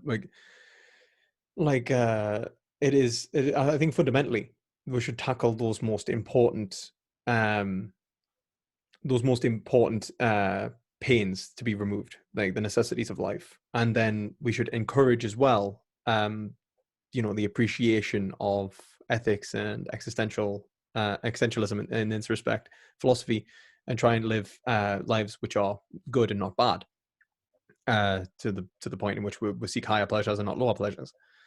I think that you're not wrong in saying that that we are taking a risk and that risk may be unjustified. It's just I don't necessarily feel confident in saying it necessarily is unjustifiable, depending upon the rationality that the agent is using. So, for example, it's like when Robert Nozick criticizes John Rawls, he says that we don't necessarily need to maximize the minimum, that an individual is not irrational for not trying to maximize the minimum. If I put £1 on the lottery, am I being irrational? Like, because I'm not maximizing the minimum. I'm gambling, let's say, £1 of my money, which is worth probably too much actually for me, but let's say I'm placing £1 on the lottery, or £2 it is now, I think, and it's worth something, but it's not worth all that much. But the opportunity to win, 100 million is, I deem, to be a rational endeavor. I think that, the lottery is definitely probably not the best choice, but I think that the risk reward ratio is fair, and so I endeavor to risk that amount of money for the reward of 100 million. Am I irrational for doing that? And I think that's the kind of thing that we need to work out here. Are we irrational for having a child, risking the possibility of suffering, whatever form it may come in, because there's multiple types of suffering, as we've said, versus the possibility of well-being, and against each other as well. So we make that decision on behalf of somebody else. I think we can, absolutely. I think that it's I think that we do that all the time. I don't think that there's any difference. I don't think there's any difference in making the decision, because the individual will be incapable of making the decisions. They will not make the decision for a child to not put a fork in the plug socket. I know that they're already around. I know but I don't see the difference. I don't necessarily see the difference. If you talk about consent, if you just say that we cannot respect the subjectivity of an individual, in the sense that I'm trying to express the potential agents, because we're both agreed that the only thing that we're respecting is potentiality of an agent. The actual agent does not exist. So when it comes to actually choosing to have the child or not, the only thing that we're doing is respecting their potential subjectivity and their expression. I cannot respect an actual, because if I was respecting the actual, in which case I would say, like, they did not consent, their freedom is being inhibited, then I would be then that would be making the whole thing immoral, because I'm doing it without consent. I'm inhibiting their freedom, and therefore it is an unjustified endeavor. It's unjustifiable.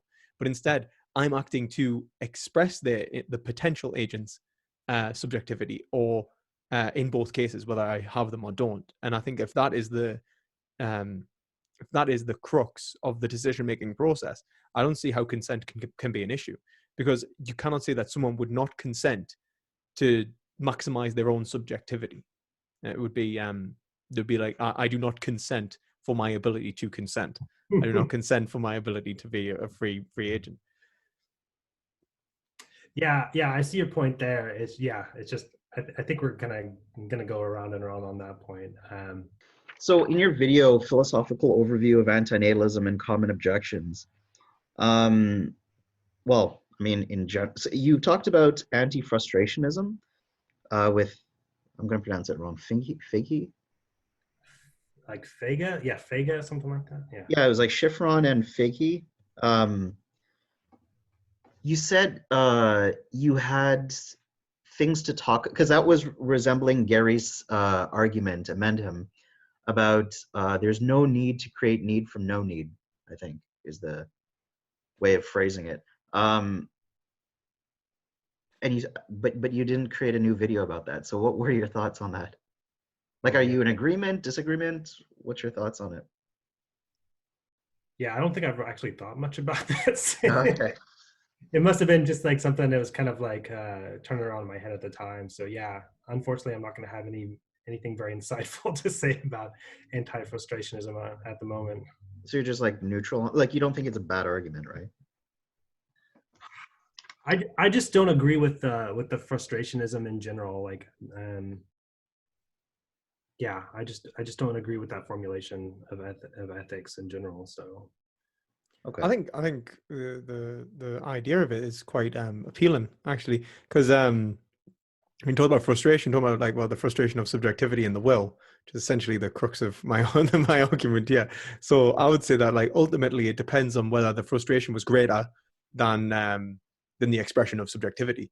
The individual, when we seek, well, ethics is about is the expression of will, and so when we seek to express the greatest amount of strength against the world, in the words of Nietzsche, then if it is greater than it is lesser, then you've done the subject a benefit, a good.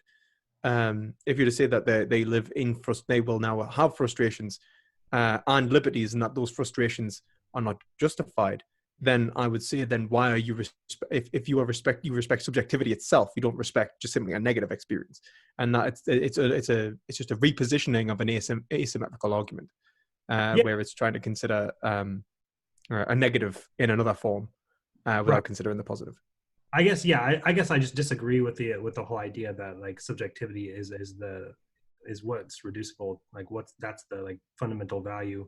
I just think anti-frustrationism is just incorporating a type of suffering, a type of harm. I just think it's a type, a specific type of harm, and that's not the actual fundamental value that we're concerned about in ethics. So I think that's kind of like why I didn't really go with it, because it actually sounds like it is more closer to your view, Lewis, than mine, because it sounds like there's this subjectivity there that has like some kind of intrinsic value, whereas I don't. So I think that's the mark. I think like when I say subjectivity has intrinsic value, I'd say it's because it's subjectivity from which evaluates the world, isn't it? Like, but like I don't think there's necessarily a problem, because I think we'll both disagree with it. So just for very different reasons. So I think that shows you that like if I hold a very similar position and I can disagree with it, it shows that maybe his internal critique his is external critique, and therefore like it mightn't have worked anyway. So it's definitely maybe I could probably do with researching it more. Like I'm sure that obviously there's more depth to it than what I've heard in the last like 30 seconds, but yeah, I'm not I'm not an expert, but anti-frustrationism for sure. But at first impression, I'd reject it. But that's just like a first impression. Is Ken Coates an anti-frustrationist? I don't know. And he's passed away since he wrote his book. Have you read his book? I have. It doesn't use a lot of formal philosophy. It's just kind of intuition type thought experiments and discussion of kind of common values and politics and things. But no, I don't believe he would. Yeah, from what I read, I don't think he would be considered an anti-frustrationist. Okay. There's two things. Well, I'll go on to the pinprick objection because that gets brought up a lot. Your counter argument to pinprick objection is the threshold principle, right? Yes, the very nebulous threshold that. So my question was, how do you know the threshold? That's a great question. Yeah. That's a good question, and I think that question, the threshold, changes depending upon the subject, really. Yeah. Okay. So is that like pain threshold, or just in like the value of the experience itself? Yeah, kind of like not necessarily the pain threshold, but the suffering threshold, I guess you could say.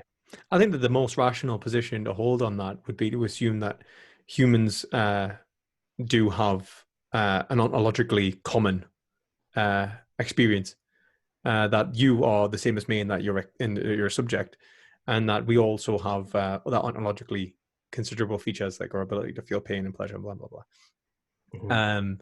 And that these can be related. So, for example, I can say you shouldn't smoke because it's going to cause cancer. You're really not going to like cancer. It's rational for me to say that because it's likely that your suffering will be as such that cancer will be a negative for you. I would say that the only way that you could gauge it would be to gauge the median, the mean. kind of suffering and threshold that individuals face, and then to, from that point, investigate outliers, explain why, and constantly engage with the ontology of man. Yeah, I think that's a good way of explaining it. There's things we have in common, and yet there are those outliers where a pinprick would actually be a morally relevant suffering because of their particular circumstances of their subjectivity. So yeah, It's always hard, man. I mean, the mean would be important in terms of like creating like policy level things. But other than that, yeah, it does get pretty complex. The pinprick objection. Sorry, go ahead. I'll say that. I know that's not a very like satisfying answer. That's okay. The pinprick objection is usually in the realm of like critiquing negative utilitarianism. Lewis, you don't agree with negative utilitarianism, correct? No, I'm not a utilitarian at all. So like within the whole anti-natalist community, I think there's, I'd say 75% of people that are negative utilitarians, and then the others are like more deontological approach. So for me, I know VA, you created another school of thought within NU called obligation negative utilitarianism. Oh yeah, I was just playing with words with that. It's basically just like it's like a deontology that's just derived from negative utilitarian principles, basically. I mean, like, to be fair, like you could definitely come to that conclusion. Like, I'm like, obviously, what would be your objection to negative utilitarianism? I think that utilitarianism in general creates a problem of rationality. Like, how do we how do we respect the greatest good for the greatest number, or the greatest, or the minimize the greatest bad for the greatest number? How do we implement that? I think that's a problem of rationality and reasons. And when you allow someone to come to the conclusions individualistically, you're inherently going to cause a problem of subjectivity, where individuals they're going to think they're right, but they're actually wrong, and they're acting biasly. I think also ethics doesn't consider just a single individual's action, and that we exist in a framework in which we create obligations and duties towards each other so that we can maximize the consequences. I would say I'm a consequentialist in the sense that Hegel's a consequentialist, whilst also kind of arguing for duty. There's actually a paper by VA talks about that too, right? Like there's certain rules within it, right? Yeah, I mean, you can even relate it to like rule utilitarianism or threshold deontology. I think threshold deontology is probably closer to where I am. What about yourself, VA? Yeah, I think I'm pretty close to that, but I'm not super familiar with the term threshold deontology. So, like, essentially, it's like a deontological structure in which seeks to reflect the consequences of a given scenario. Yeah. But then, if the obligations break down when the consequences from what you are trying to respect essentially contradict your actions. So, if you're trying to respect individuals and make sure that they live happy lives, and so you create a deontological structure that respects, like, prevents people from stealing, but then people become destitute and require food, and so start to steal. They're no longer obligated to not steal, because I didn't know there was a term for that. Yeah, that was kind of produced by W.D. Ross. I think he's actually a subjectivist, weirdly enough. And he says basically, who do you have the greater obligation to if all things are equal, your mother or a random stranger? And he says your mother, because then basically because they have an obligation to their mother, they have an obligation to their mother, and it kind of expands outwards. Yeah, no, that's great. No, thanks. Yeah, I didn't realize there was a term for that. So yeah, I would say that is my view, is more of a threshold deontologist. Yeah. Okay. Okay, two more questions, and they're probably like big, but we'll see. Is death a harm? Like the critique of Epicurus' view. Yes. Okay. I would say, do you want to answer? Sorry. I can expand upon mine on. What's your answer? All right, so I'd say death is a harm in the sense that when we are. No, sorry, VA. What's your answer on that? Sorry, yeah. I just say, like, my general view is death is a harm for the person while they're still alive, but the death can't be a harm for a person who dies. I agree there. I agree. Like, you're not harmed after you're dead. because you're not here to be harmed. Just kind of Epicurus' point, isn't it? So Do not fear God, do you not do fear agree death. with Epicurus on that?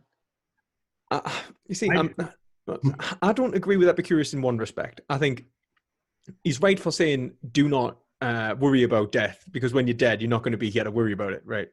There's no negative experience of being dead. The negative is incurred when we are making decisions on whether to kill or not, or whether to take an action which affects the projection of occurrences of future outcomes. Where we could say that, like, for example, in one possible world, you are alive, and in another possible world, you are dead.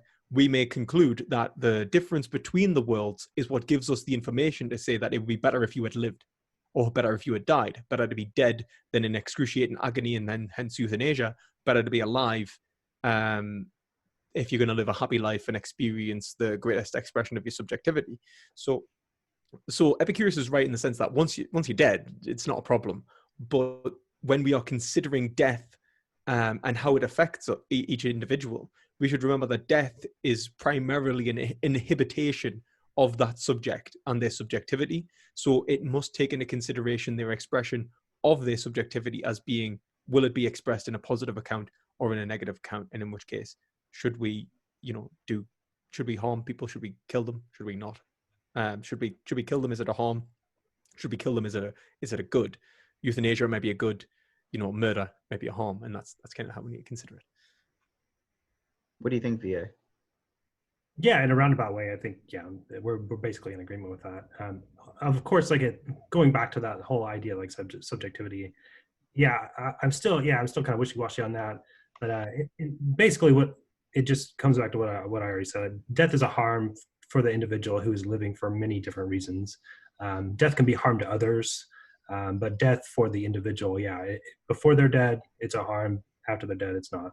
I mean that. Yeah.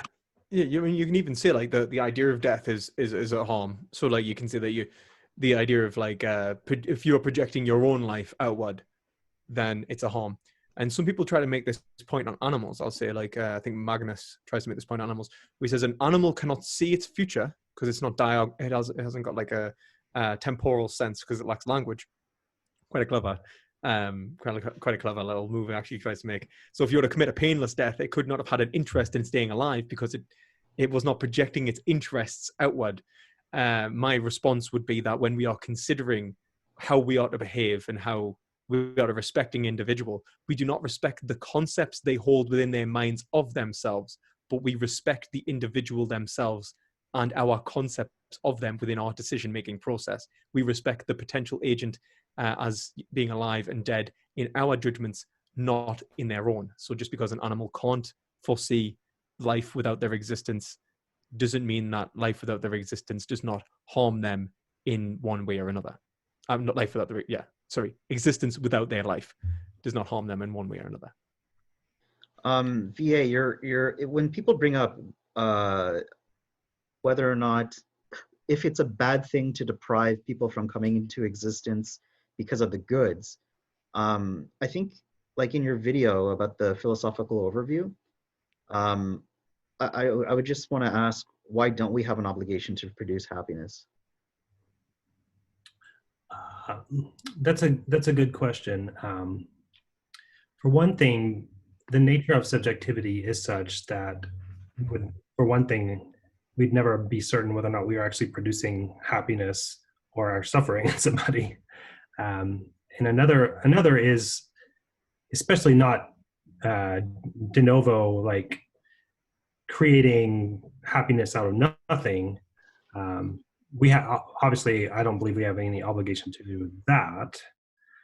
So are you saying, do we have like an obligation to create happiness in people who already exist, or are we talking about it in the context of like creating a person? I'd say both, because like the critique about negative utilitarianism was that even people that are here, we have an obligation to reduce their suffering, but not necessarily to bring their happiness, right?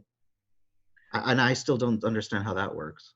Right. It's just because in in my opinion, like happiness is such like this weird nebulous idea that I don't even understand. I mean, you can talk about happiness in terms of fulfilling goals. You can talk about happiness in terms of like actual physical pleasure. That is more of an intuitive argument. But do we not do the same for pain? Is it not the same characterization of subjective experience in which you can talk about the failure of it not achieving a goal, or the physical suffering of starvation? Yeah, that's a good point. There's some items there that I still haven't come to terms with in terms of the differences, like the moral differences between suffering and pleasure and happiness. I think that the primary argument has to be that there isn't happiness. I think your negative utilitarians normally see that it's a relief mechanism, for example, most of the time. Or the happiness is just of a minuscule nature in comparison to the suffering that is occurring. So suffering is of a higher value. And I think suffering of a higher value in some respects, and for many types of suffering, is true. I don't even think that's wrong. I think Epicurus does point that out well. Yeah, that's closer to my opinion. It's just that I don't, I do believe that morally relevant pleasure and good actually exist. I just think it's extremely difficult to achieve, and it's trivial in comparison to the suffering. Mm. And obviously, my positions. and I definitely acknowledge the goods in life, but for me, it's about this person-affecting view that the deprivation of the goods isn't a bad thing for someone who doesn't exist. Yeah, absolutely. That's. But then, is the deprivation of harm is not a good thing for something that doesn't exist either? Right. Yeah. And yeah. So I don't know how to square those two. The only thing that can be respected, in my opinion, is the potentiality of an agent who suffers or not. And I think that's the criticism of the asymmetry argument. And that's what I was trying to say to Superhuman Dance, although I don't think Superhuman Dance is kind of, no offense to the guy, but I don't think he's really, really thought much of it out. When you kind of talk to him, he kind of just gets mad. So like, this has been a much more fruitful conversation, I think. Where I feel like we've actually explored together perhaps some of the more minutiae of the situation. I would like, if anyone has an argument as to why we should consider the potential agent of the agent's potential good whilst whilst not considering their good in relation to our moral responsibilities, I'd love to hear that argument if they can really present why, because it's something that does trip me up as well. I don't see how it can be. Benatar's Still Better Never to Have Been, he did talk about how this is in the interest of the person, correct, VA? Yeah, in the interest of the potential person. And yet commenters on that paper were saying it actually doesn't matter about the interests of the person. The prevention of the harms is what matters, because that's good independent of a person. Right, and that's kind of my argument. It's not. Well, do you think you could? Sorry. No, so yeah. The way because it's so confusing when we're talking about non-existence and existence and reference. That's why I try to frame it in terms of like a choice and the consequences of those choices. So because I'm a deontologist, I believe that you can make moral choices, and you have moral obligations, and so. Instead of saying that my decision to refrain or abstain from creating a child who will have a bad life, instead of saying that that's a good decision, I'm just saying that that's the moral decision. I'm not saying that I'm doing something good for somebody. I'm just saying I'm making the moral decision as opposed to the immoral decision of. It was the right thing to do. It was the right thing to do. Yeah. And yeah, I agree with that. That's how you should be doing ethics. You should be doing, is it the right thing to do? Not right, is it? Yeah, I completely agree. That's the difference between threshold deontology and rule utilitarianism. I'd say it's probably the appreciation of right. So I don't know if that actually answered your question, Mark, but that it gets so confusing when you get down into the weeds that's how I have to try to frame it for myself anyway. See, Yeah. I'd say there's a risk of being a Kantian. What is the right thing to do if there's no agent? Well, it's the right decision for, the right thing to do as a person for your own morality, basically your own obligations, fulfilling your own moral obligations. Where would you obtain a duty if there wasn't multiple individuals from which to obtain a duty, to have a duty to? Yeah, that's a good question. That comes back to what's the purpose of ethics if there are no, if your decisions end up with no people and there's no obligations. See, I'd say that ethics could not exist if there was not multiple individuals from which to derive an obligation from. I wouldn't even be able to work out, even if I was to have an obligation to myself, which I think I would be incapable of working it out because I would exist in a state of absurdity. And that only through interpersonal circumstances do I gain these obligations from which I can gain a notion of right. And so when we talk about, I think a good way to look at it is, what is the good of the state without the good of the people? Okay. So if we're to say that, we do it for the good, but that good does not, it relates to an agent.